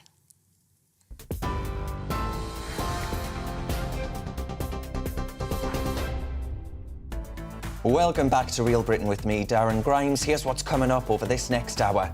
The National Association of Schoolmasters and Union of Women Teachers have offered fresh threats of strike action for later this year. They aren't happy with a 5% pay offer. They want 12%. We'll be debating if teachers should be paid more. Are us Brits being honest with ourselves about how much we're drinking? New research suggests there may be 1 million additional hospital admissions over the next 20 years due to our drinking patterns. And we'll be discussing whether or not our attitude towards work has changed since the pandemic. Are we all lazy so-and-sos? I'll be asking the question, does the benefit system need to be overhauled to encourage some of us to get a job? That's what we're talking about for the next hour. As ever, your thoughts are much more important than mine. What do you make of teachers getting a pay rise? Should it be 12%? Tweet me at GBNews or email me on gbviews@gbnews.uk. Watch us on YouTube and don't forget our Facebook page. Loads of cracking content there. Cheers very much.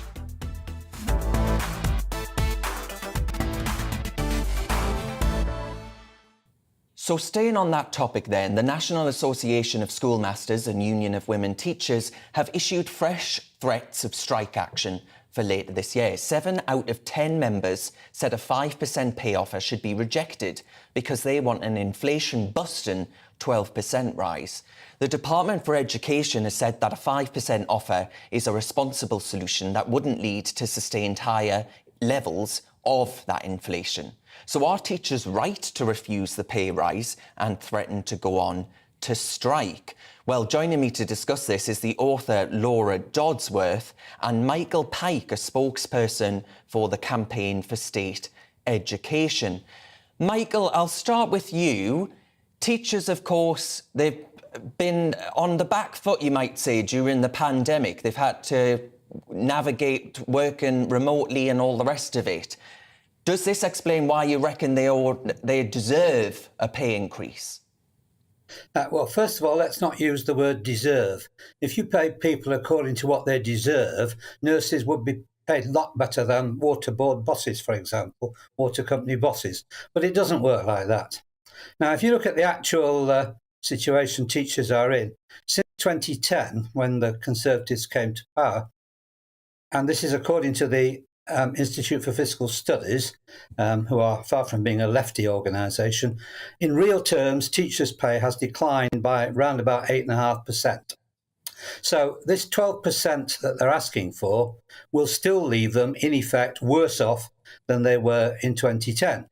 And the question is not what do people deserve. None of us is in much of a position to decide what somebody else deserves, I don't think. The question is, what is an appropriate salary that will attract the right sort of people into the profession and, more importantly, keep them there? Currently, something like 50% of teachers are saying they're thinking of quitting within the next 5 years. That's a massive waste of public money. And they won't all quit, of course. Some will carry on. But it does mean you've got a very demotivated workforce, and that's not good for children. So, Okay. the 5% is effectively being offered another pay cut. And really, that's just wrong. So Laura Dodsworth, bringing you in then, do you argue that this potentially would be unfair on children who've just had 2 years of interrupted education because of the lockdown strategy? And actually, you know, this country's pretty broke because of that lockdown strategy, isn't it? Yeah, I think you're making very good points there, so I would indeed make myself. First of all, just to respond to what Michael said about the Institute of Fiscal Studies report, That report also pointed out that after the £7 billion of extra budget that the government is going to give schools in England, which includes the 5% pay rise for teacher, it should be noted that pupils themselves will be worse off by 3% per pupil in real terms compared to 2010. So it's not as though anyone's coming out of this a winner. My short answer to your question in the debate is no, I don't think teachers should strike. I should say that I sympathise because obviously everybody wants the money in their pockets to keep up with costs. We're in a situation where costs are rising faster than earnings. Nobody wants to be in that situation. Frankly, strikes were bound to follow inflation and the cost of lockdown crisis. If you stop the economy and education to boot and quantitative ease through the crisis, this is the inevitable result. Now, unions organise collectively for their workers for rights, for pay, and that's really understandable. But there are other ways to view collective action. Personally, I believe that collectively we should be putting children and young people first. Children were really immolated on an altar of lockdown during the pandemic. Now, we know from studies that teachers themselves were fortunately not at greater risk. In fact, they were at a slightly reduced risk of severe COVID and hospitalisation compared to comparable working adults. There was a really good in-depth study in Scotland into that. But we know that children suffered. Okay. You know, just a few of those ways are, for instance, over 100,000 children were missing from the register last autumn. We know that self-harm and mental health has skyrocketed. There are terrible problems with literacy and numeracy, which, you know, it should be noted, Sweden, which kept its primary schools open, has not suffered. And none of the much touted education catch-up strategy has reached deprived children. It's not reached my son's children at school at all. I'm speaking not just as somebody who opposed lockdowns and the inevitable consequences that would follow, but also as a mother of teenage boys. Now, I think if teachers truly care about the education of the next generation, then I think that there are some sacrifices to make. We're all having to make sacrifices, and collectively they should put children and the future of the country first. So, Michael, then I'm wondering, do you reckon it's a case of teachers have a damn hard job and that should be reflected in their inflation-busting pay packet? Can I just say that 12% is not an inflation-busting pay packet? Well, inflation is at 11%, so it is, isn't it? Yes, I know what inflation's at. To put teachers back to where they were in 2010, you would need a 19% pay rise. In fact, the union is asking this, and this is just one union, of course. Teachers have got several unions. What the union is asking for is still, in effect, a pay cut. Now, I agree with a lot of what Laura says about the rotten time children have had, but it's not true that we're all having to make sacrifices. During the pandemic, the pay of FTSE 100 bosses went up by about 20%. During the pandemic, bonuses for water company bosses who fill our rivers with sewage and allow 25% of our water to leak out through pipes went up. And the reason that's always put forward for this kind of argument is that, well, these are highly talented people, even if they do a rotten job. So we've got to pay them the going rate. When it comes to people needing to look after children, which is a far more important job in many, many ways, we don't. We say, oh, we've got to make sacrifices. Now, the problem with making sacrifices in this case is that you will run out of teachers. We've already got massive shortages. I agree with a lot that Laura says. And well, let's put that to Laura. Yeah. Teachers, how do you respond to Michael? In the 1980s, they're not exactly strike-happy people. And teachers don't strike for the same reason as nurses. They're well aware of the damage it does to the people that they are responsible for. Michael Pike, thank you. Laura? Yeah, I would like to make a couple of points in response to that. Firstly, the situation is much worse than threatened strikes. The Telegraph reported today that school trusts have been meeting this summer about how to combat the rising costs. You know, energy is going to go up 300% this autumn. Now, strikes are one way that teachers get what they want, and there are other types of ways of, you know, arguing for pay. In a sense, what we're talking about happening this autumn is a kind of de facto working to rule, because we're talking about schools potentially reducing to 3-day weeks, cutting enrichment activities, which actually are really vital as part of a holistic education and the well-being of children, and also really rather draconian energy usage within schools. So we're talking about something that's worse than strikes. We're talking about a situation we're in right now where children's education is being squeezed. Now, it's interesting that Michael mentioned water bosses. Of course, they're not paid by the state, but us little people are being asked to settle for a lot less of everything right now. Less energy, less water, less economic activity, less jobs, less free speech, less democracy, and now less education. We really have to ask ourselves about what sort of future society we want. And that's why I would argue that this year, this is not a year for teachers to strike, because children aren't just our beloved children who we should be looking after, they're the next generation. And less education is the last thing that our country needs right now. Otherwise, we're on some kind of immiserating and unedifying race to the bottom. All right, we'll have to leave it there, folks, but thank you very much to the author Laura Dodsworth and the spokesperson for Case, Michael Pike. Now, a watchdog has found that the police are failing victims of burglary and theft, missing chances to catch thieves and leading to a lack of confidence in our cops. That, combined with police cuts and the drive for new recruits dwindling, is leading many to think that our police force is in crisis. So what can be done about it, and is it going to get worse? Well, joining me live is the former Chief Superintendent at the Met, Parm Sandhu. Parm, thank you very much for your time today. The latest Watchdog report, of course, found that police forces in England and Wales are only charging a suspect in around 4% of thefts, 3.7% of those house burglaries and 3% of vehicle thefts, whilst we watch online of people being harassed for sending out quote-unquote offensive tweets. Is it a case of policing priorities that are wrong here?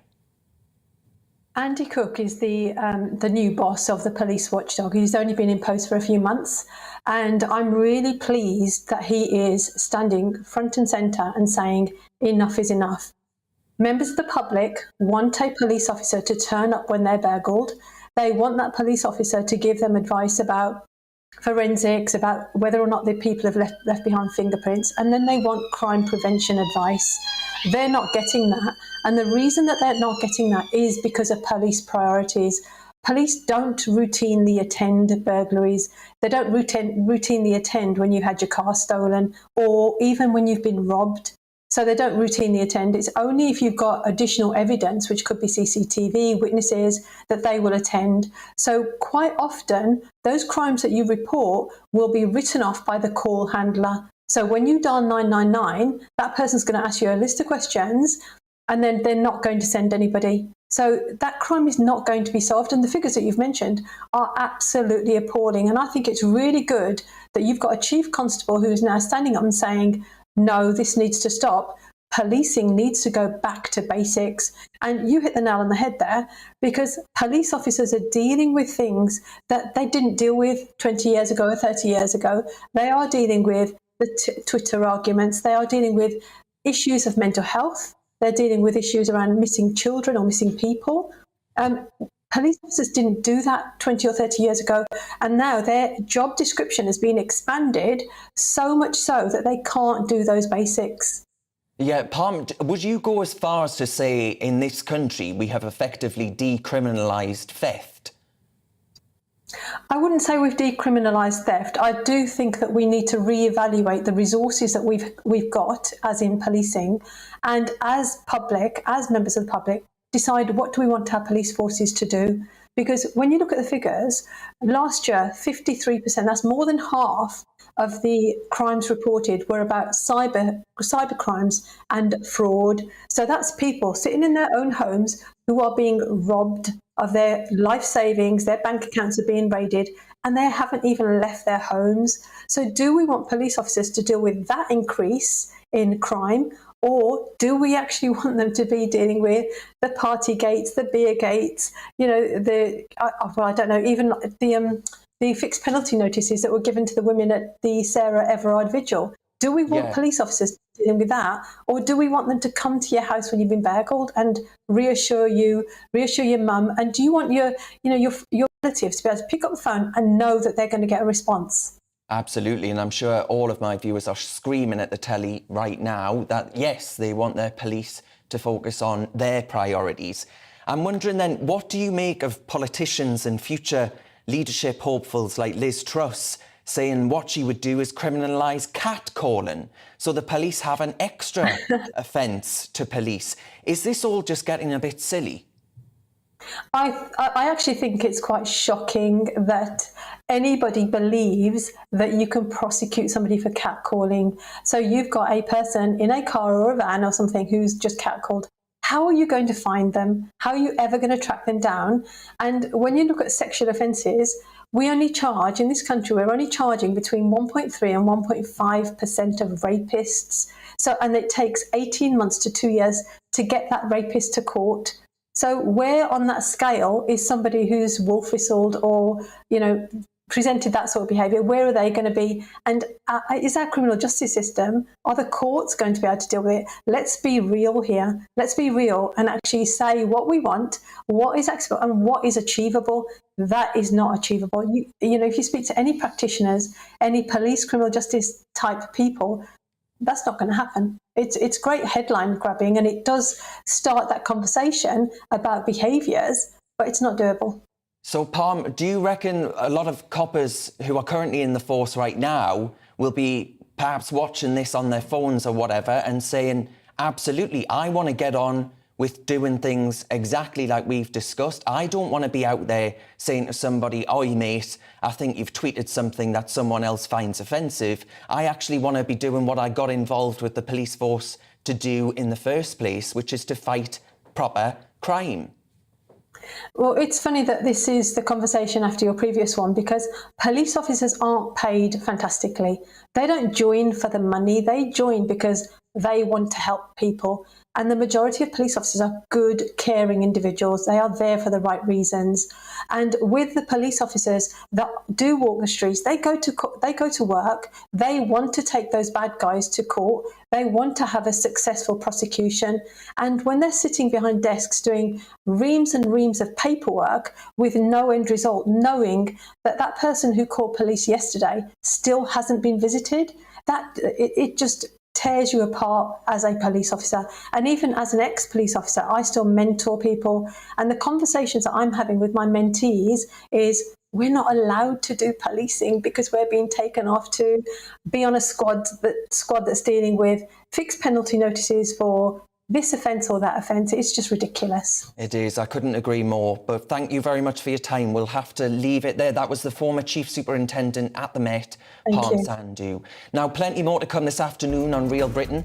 How little a tipple should you actually be drinking? Next, we're going to be looking at alcohol and how much we are actually consuming in Britain, busting a few myths around it. Do you reckon we've got a problem, or is there nothing wrong with a wee dram every now and then? Now, folks, it's first up with the weather. Looking ahead to this evening's weather, the UK is looking rather warm across England and Wales. Further north, heavy rain and thunderstorms will move across Scotland and Northern Ireland. Here's a closer look. A dry end to the day across southwest England with some late warm sunshine. There could be the odd shower, but most places will stay dry. A warm and dry evening's expected in the southeast with some hazy sunshine to end the day. Temperatures will linger in the mid-20s. Most parts of Wales will stay dry this evening with some sunny spells. However, there could be the odd shower later in the day. It'll be a balmy evening across the Midlands with some warm, hazy sunshine. After a hot day, temperatures will stay in the mid-20s throughout the evening.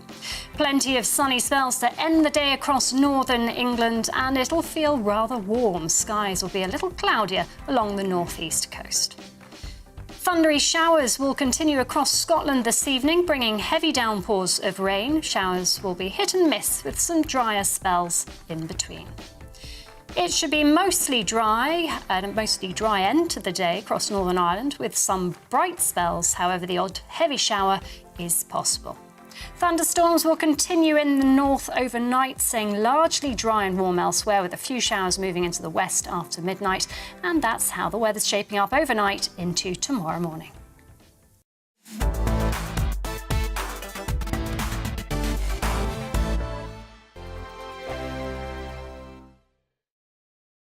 Join my show Farage, 7 p.m. till 8 p.m. Monday through Thursday, and there you will get opinion, analysis, debate, and I'll cover stories that nobody else dares to touch. You've been cancelled. Join the club. Oh my goodness me. And then for the last 15 minutes, talking pints. We're over a drink. We have a civilised conversation with someone. We very often disagree, but we do it in a grown-up way. Come and join me on Farage.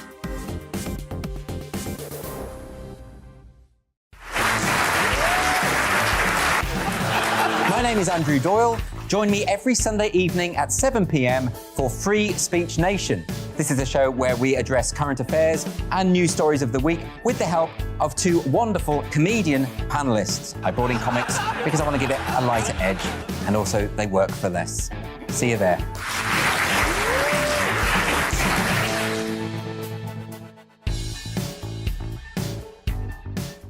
Hi there, it's Stephen and Anne. At breakfast from 6 a.m, you'll always be caught up with everything you need to know, the latest headlines, opinions and debates. We'll bring you the good news and the bad, but most of all, we're here for you. Remember, send in your views and let us know what you would like us to talk about. That's because we're your news channel. And every morning at 6 a.m, it's breakfast on GB News. I'm Dan Wootton. Join me Monday to Thursday from 9 to 11 for the feistiest and most fun news debate on TV, where free speech reigns. I'll bring you a sharp take on the day's biggest stories, bombshell newsmaker interviews, and A-list guests. And I guarantee you, no spin, no bias, no censorship, and no reason to go to bed. That's Dan Wootton Tonight, Monday to Thursdays from 9 on GB News. Join me, Darren Grimes, for Real Britain every Saturday and Sunday from 2 p.m. A news hour that comes with a trigger warning. Scorching hot opinion with prominent guests saying the unsayable and a little bit of weekend fun thrown in. Unlike other broadcasters, I won't be forgetting what the B in our name stands for. So howie in for Real Britain Saturday and Sunday from 2 p.m.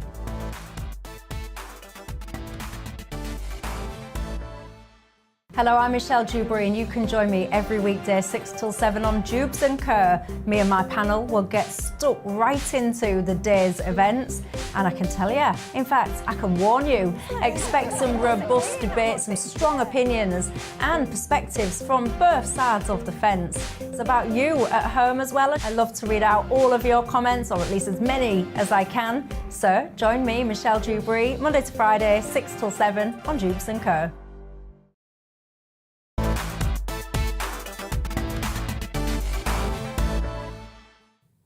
Welcome back to Real Britain.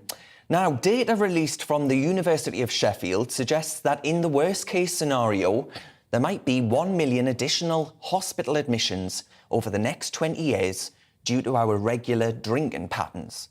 So are we really being honest with ourselves when it comes to how much alcohol we're consuming? Well, with me to discuss this is the nutritionist Monica Price. Now, Monica, I know that you're just going to, and I mean this with all the respect and love in the world, but you're just going to make me feel bad about myself, aren't you? Because I'm not honest with myself about booze. I'm really not. No, I mean, Darren, it's a very serious subject, you know, and thank you for having me on today. Alcohol is a very powerful chemical. You know, it affects all parts of your body, you know, your heart, your brain, and even your bones. And I think what people don't realise is that because we have this luxury now of having alcohol even delivered to our door 24 hours a day, this, of course, has made us more keen, if you like, to have a drink. And of course, Darren, I think that COVID hasn't helped. You know, whilst we were all in lockdown, the statistics of alcohol sales went through the roof. And that was because, of course, we were at home and there wasn't anything much else for us to do. And people will take to alcohol to make you feel better. But the problem is, of course, that the excessive alcohol that we're drinking, which we are at the moment, then, of course, that's where we need to really look and see how is it affecting our health. Monica, I wonder if you can just banish some of the myths around drinking as well, because you would disagree, correct me if I'm wrong, I don't wish to put words into your mouth, but you would disagree that can there really be such a thing as moderation, right? Is it just better to give up altogether? It's really difficult, Dan, because people like to have a drink. You know, when they go out, they like to have a drink. But the problem is we are drinking far too much. So, for instance, the chief medical officers here in the UK recommend that we have 14 units a week. Now, if you think about that, that's about 2 units a day. So the average glass of wine, for example, is 2 units. A cocktail can be as much as 3 units. And a beer or a lager can be anywhere between 1.7 to 2 units. So let's take an average and say that most alcohols are 2 units per drink. So who drinks 1 glass of wine or 1 glass of beer? So that's where the problem lies. So already, I would say on average, people are drinking at least 2. So already we're doubling the amount of units that we're meant to have in a week. Now, again, if you put all that into perspective and look at what those units are doing to our body, it's the liver, Darren. That's the organ that it affects the most, because the liver is like our chemical factory. That's the one that filters out all of the alcohol out of our body.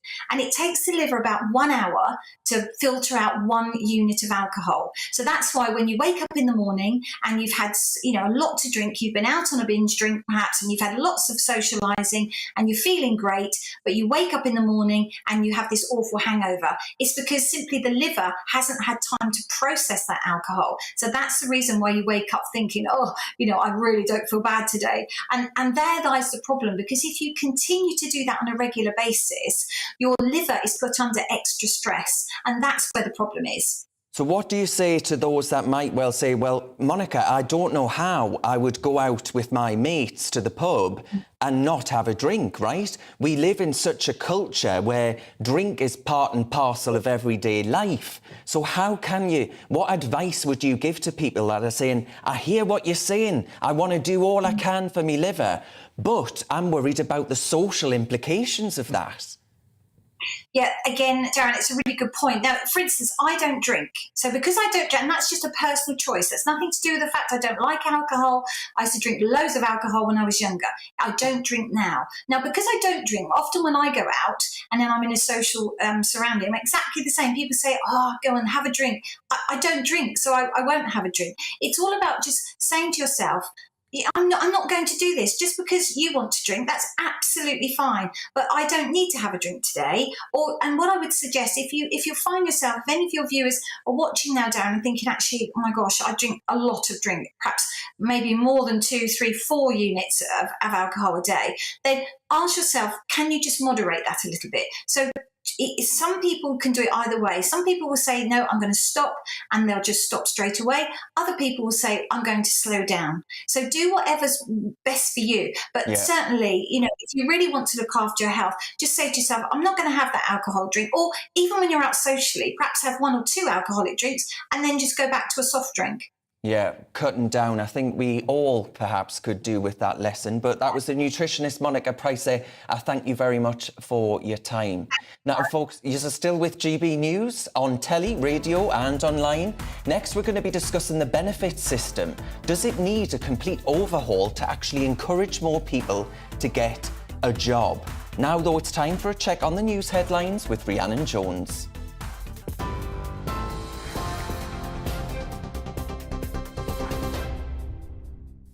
Thank you, Darren. Good afternoon. It's 3:30 for your top stories from the GB newsroom. Sir Salman Rushdie's agent says the author's on the road to recovery after being stabbed at an event in New York on Friday. Andrew Wiley says that despite severe injuries, he's been taken off a ventilator and is heading in the right direction. The man accused of attacking him, 24-year-old Hadi Matar, has pleaded not guilty to attempted murder and assault. The 75-year-old author's faced years of death threats for his writing, most notably for his novel The Satanic Verses. More than 20,000 people have crossed the English Channel in small boats so far this year. Government figures show 607 crossings were made yesterday. That's the 3rd time the daily numbers exceeded 600 since the start of the year. In 2021, over 28,000 crossings were reported for the whole year. 1 person has died and at least 45 are injured after 2 explosions destroyed a fireworks warehouse in the Armenian capital of Yerevan. The warehouse was located in a shopping mall.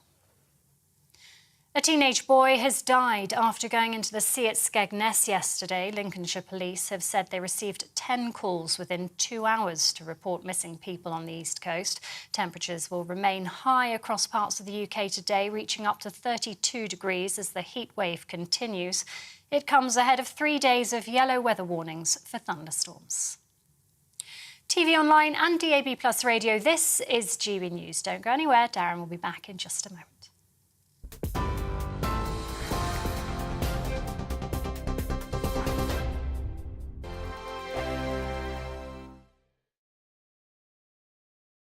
Join my show Farage, 7 p.m. till 8 p.m. Monday through Thursday. And there you will get opinion, analysis, debate, and I'll cover stories that nobody else dares to touch. You've been cancelled. Join the club. Oh, my goodness me. And then for the last 15 minutes, talking pints. We're over a drink. We have a civilised conversation with someone. We very often disagree, but we do it in a grown-up way. Come and join me on Farage.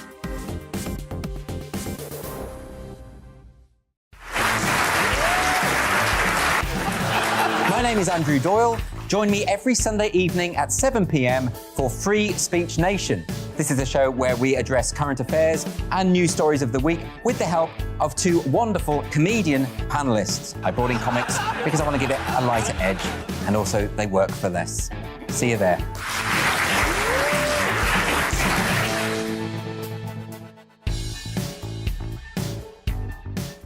Hi there, it's Stephen and Anne. At breakfast from 6 a.m, you'll always be caught up with everything you need to know, the latest headlines, opinions and debates. We'll bring you the good news and the bad, but most of all, we're here for you. Remember, send in your views and let us know what you would like us to talk about. That's because we're your news channel. And every morning at 6 a.m, it's breakfast on GB News. I'm Dan Wootton. Join me Monday to Thursday from 9 to 11 for the feistiest and most fun news debate on TV, where free speech reigns. I'll bring you a sharp take on the day's biggest stories, bombshell newsmaker interviews, and A-list guests. And I guarantee you, no spin, no bias, no censorship, and no reason to go to bed. That's Dan Wootton Tonight, Monday to Thursdays from 9 on GB News.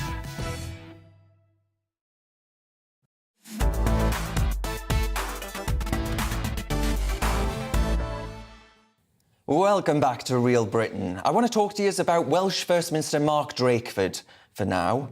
I'm sorry to say. He's been accused of turning Wales into a laboratory of terrible ideas in the Telegraph this week. Now, these ideas include abolishing school league tables to NHS reforms that have produced worse outcomes and trialling a universal basic income to replacing the word woman as well with people who bleed. Ugh. So is Mark Drakeford's record really all that bad? Well, a bloke that has a view on pretty much everything, I think it's safe to say, is the political commentator and the proud Welshman, Richard Taylor. Richard, I hope you don't mind me being a cheeky little so-and-so, but do you agree that Mark Drakeford has actually turned Wales into this collective of really terrible ideas?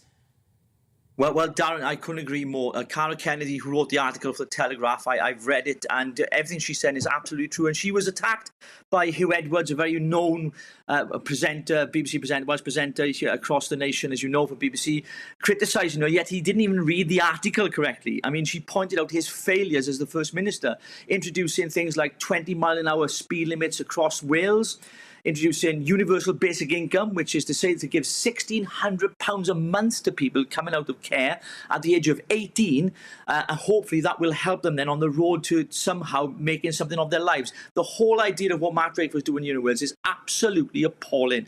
And yes, it has become a lab of failure for Mark Drakeford. He has consistently And you know, some of the policies we saw during lockdown, for example, Darren, you may recall some of his ideas of what you can buy and what you can't buy, what was essential, what was non-essential. And we had some of the harshest lockdowns here in Wales, yet we had the highest death rate in the whole of the UK.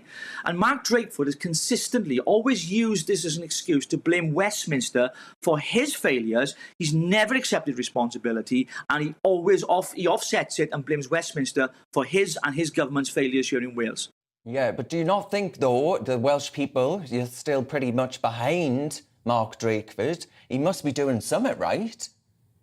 Well, I think it's an historical thing, Darren, because what we've had here in Wales, because there's this kind of cultural aspect politically where people feel as if the Conservatives, for example, the right side of politics, they feel as they're the responsible for shutting down the coal mines and, you know, collapsing the industry here in Wales. So there's a big historical context in all of this, and people have historically, out of loyalty, voted for Labour. There's a generation that continually vote for Labour, irrespective of their failures on the NHS. Waiting times far higher than they are in England, way more. 1 in 5 people on waiting lists. You know, when you look at our economy and everything else, when you look at the state on this, it was stagnating on wages, on growth, all of those things play into it. But yet he still gets voted in, and a majority as well, for the simple reason people in Wales feel as if there's no alternative. We vote for Labour because we've always voted for Labour. And that has to change. People need to wake up, start smelling the coffee, start looking at the roses because they're not green on the other side, and they need to start changing how they're going to vote, because this government, the Welsh Labour government, have failed the people of Wales miserably. And devolution has been an absolute disaster because they're in control of education, NHS, public services. And you look at all those areas here in Wales, they're far worse than anywhere else in the UK, Darren. Yeah, I mean, you had the former leader of Plaid Cymru saying that Welsh independence is actually looking less likely if Scotland stays part of the United Kingdom. Is that something that you wake up in a cold sweat over? Like, do you fear the Welsh people voting for independence anytime soon? But we're not really, because there have been poll after poll here in Wales, even up to the last local elections we had here in Wales, the Assembly elections, Senate elections, I should say.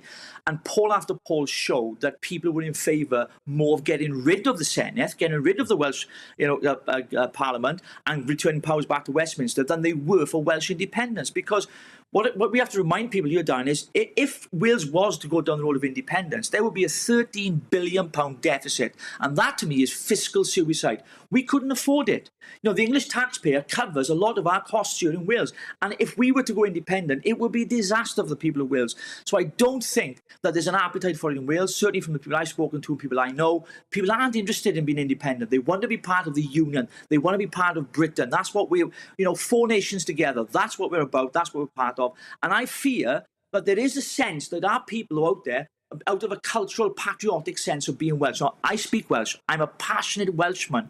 But I know if being independent was good for Wales, I'd be the biggest advocate for it. But I'm afraid it's not. And all these ideas that Drakeford's coming out with in coalition, which it is, with Plaid Cymru, with Adam Price, the leader of the party, all these things, what I call soft independence here in Wales. They want more powers. They want more politicians in the Senate. They want to increase the numbers to 90 from 60. All of these things are to gain more power from Westminster, yet they want English taxpayers to foot the bill. And their anti-English policy is consistent when you look at the, tourism tax and second homes and all that.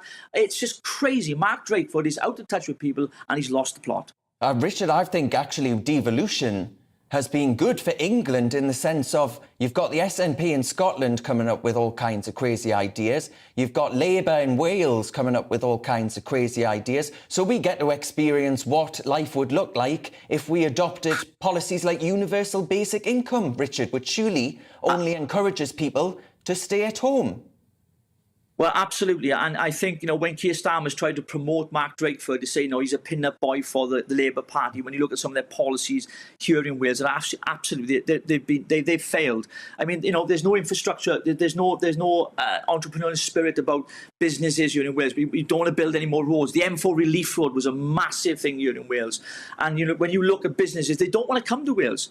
They're put off. There's this anti-English rhetoric that comes from the Welsh Government consistently from Mark Drakeford's mouth and his cabinet continually. And they have this hatred for Westminster. And it's not Westminster, Darren. It's actually against English people. That's my opinion. They're against the English people. And to me, I think that the Welsh Labour Government, what they've done here in Wales, under devolution with more powers, they have failed the people of Wales miserably. When you look at records, look at the PISA table, look at education here in Wales, worse maths, English and science than anywhere else in the UK. Why? Because of Welsh Labour and them in power. They've ruined Wales, and Mark Drakeford will do nothing more than take us further down that track.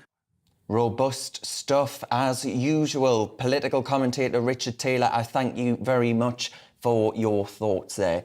Joining me live in the studio, of course, is the Director of the Centre for Migration and Economic Prosperity, Stephen Wolfe. Do you reckon devolution has been one of the worst things to ever happen to the Welsh people? Dreary, dreadful Drakeford has divided Wales, and he's a divisive character. And devolution has failed Wales completely. I know I've got Welsh family in there. I went to university in Aberystwyth. I lived in Colwyn Bay and Llandudno, and I watched my business collapse under COVID because of Drakeford's criminal laws in preventing people from being able to move around Wales. Wow. And he is a disaster for that country. He's dividing them between the English, and he's right. If you're English in some parts of Wales, you're despised upon, you're looked down upon, as though everything that's bad about Wales is down to Westminster. And yet, vast amounts of the money has been given to Wales. It's controlled by the Welsh Assembly, and they're distributing it and doing policies that are damaging Wales. The best solution is to give the people of Wales a vote on devolution of whether they want to come back and join the county system that we have in the UK and remove the Senedd. And I think if they do that, that will revitalise Wales. So you're saying actually there should be a vote on devolution, a referendum on devolution, but Mark Drakeford, though, he's still popular. Well, he's popular because the Labour Party is successful in certain areas of the country. And if you look at the way that the Brexit movement worked, and you saw parties like UKIP, Wales voted leave. They wanted independence from the European Union. They've got a lot of people in that country who are great independently minded people. My uncle, before he passed away, was a massive fan of leaving the European Union, but he was proud to his bones of being Welsh. He was from Machynlleth, but he could never stand the policy decisions of the Labour government. And what they do is, as they say, they rely on blaming everything on the English, the history of hating the English and people voting Labour. Devolution, giving them that vote to remove the Senedd, I think would bring back balance, where people who are actually in the constituencies as MPs and councillors would have to face their constituents once again and say, our hands are not as tied as you think they are. Yeah. They will be responsible. Because there would be someone else to blame, wouldn't there? But anyway, it is now 3:47, and with the ongoing cost of living crisis, many are asking if Britain's work ethic post-COVID is at an all-time low. Are we lazy beggars? Walking past pubs and restaurants, there always seem to be those job vacancies posted in the windows. The hospitality sector is saying that it's struggling to actually fill posts, but with generous benefit payouts, could it be that less work is a fine attitude that is going to stay here with us because of that generous benefit system? Well, joining me now live is the sociologist and social commentator Frank Ferretti. Frank, thank you very much for your time.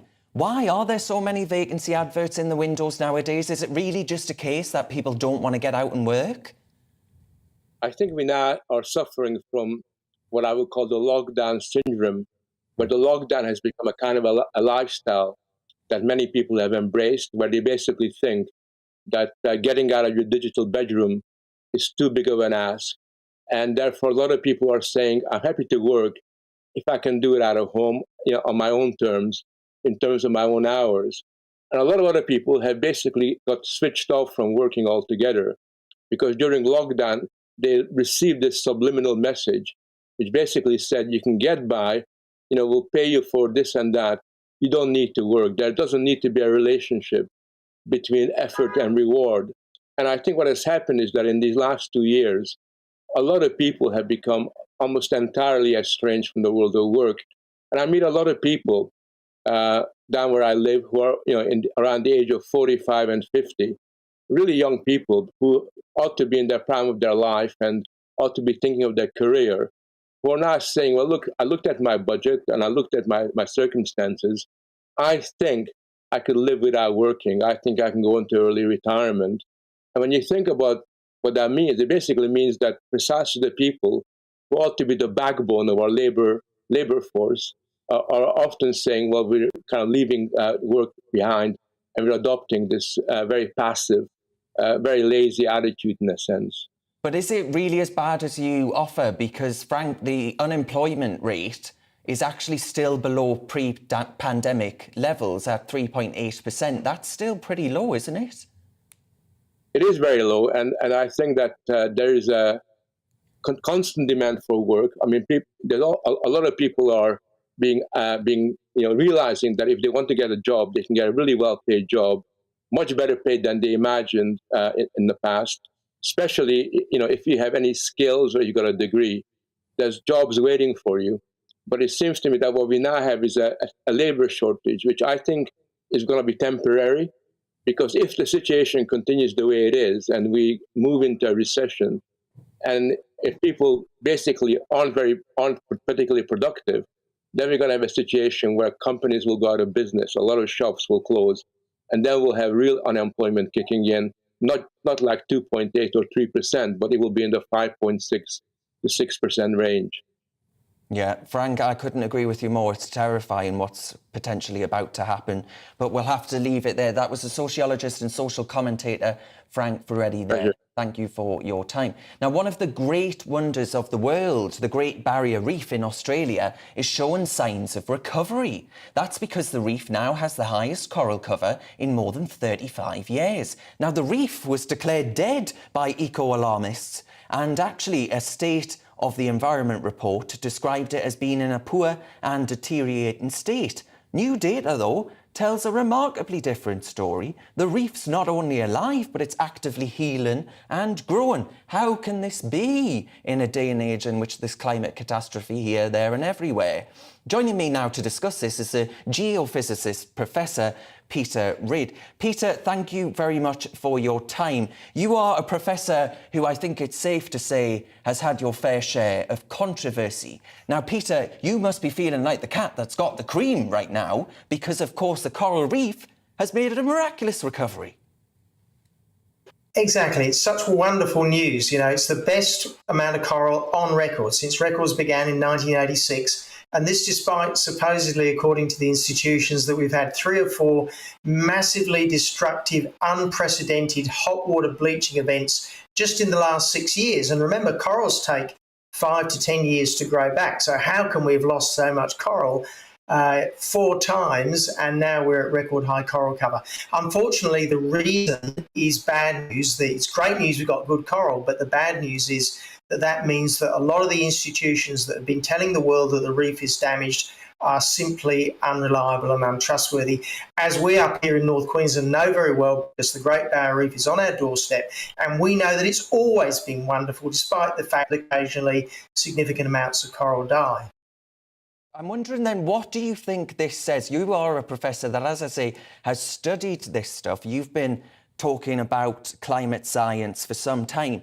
Do you think this calls into question the very determined stance by many on the eco-alarmist side of the argument, who say, look, the science is conclusive. The science tells us that this will happen, when what they said about the coral reef has turned out to be, well, nonsense?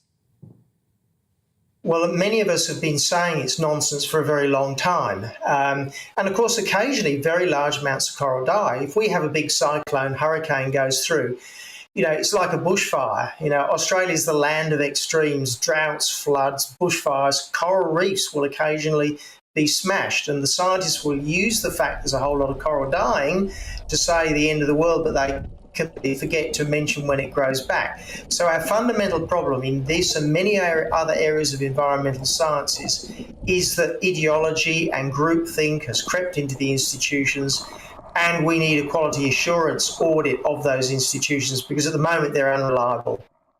Peter, like the United Kingdom, Australia has signed a declaration saying that they will go net zero by 2050. I'm wondering, do you question the efficacy of such a strategy, and actually the proportionality of such a strategy, given what you've just been discussing today?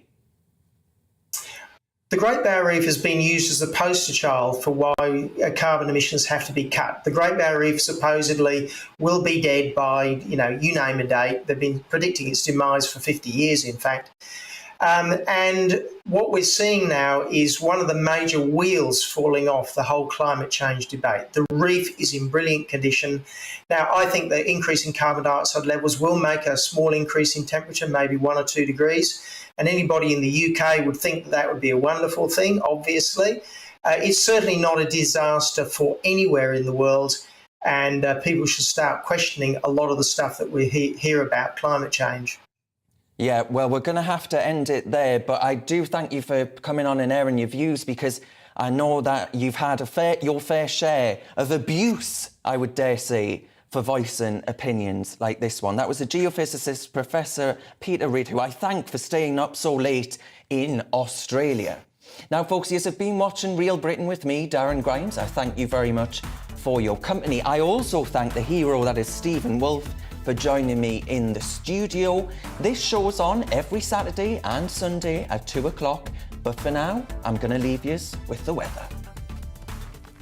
Looking ahead to this evening's weather, the UK is looking rather warm across England and Wales. Further north, heavy rain and thunderstorms will move across Scotland and Northern Ireland. Here's a closer look. A dry end to the day across southwest England with some late warm sunshine. There could be the odd shower, but most places will stay dry. A warm and dry evening's expected in the southeast with some hazy sunshine to end the day. Temperatures will linger in the mid-20s. Most parts of Wales will stay dry this evening with some sunny spells. However, there could be the odd shower later in the day. It'll be a balmy evening across the Midlands with some warm, hazy sunshine. After a hot day, temperatures will stay in the mid-20s throughout the evening. Plenty of sunny spells to end the day across northern England, and it'll feel rather warm. Skies will be a little cloudier along the northeast coast. Thundery showers will continue across Scotland this evening, bringing heavy downpours of rain. Showers will be hit and miss with some drier spells in between.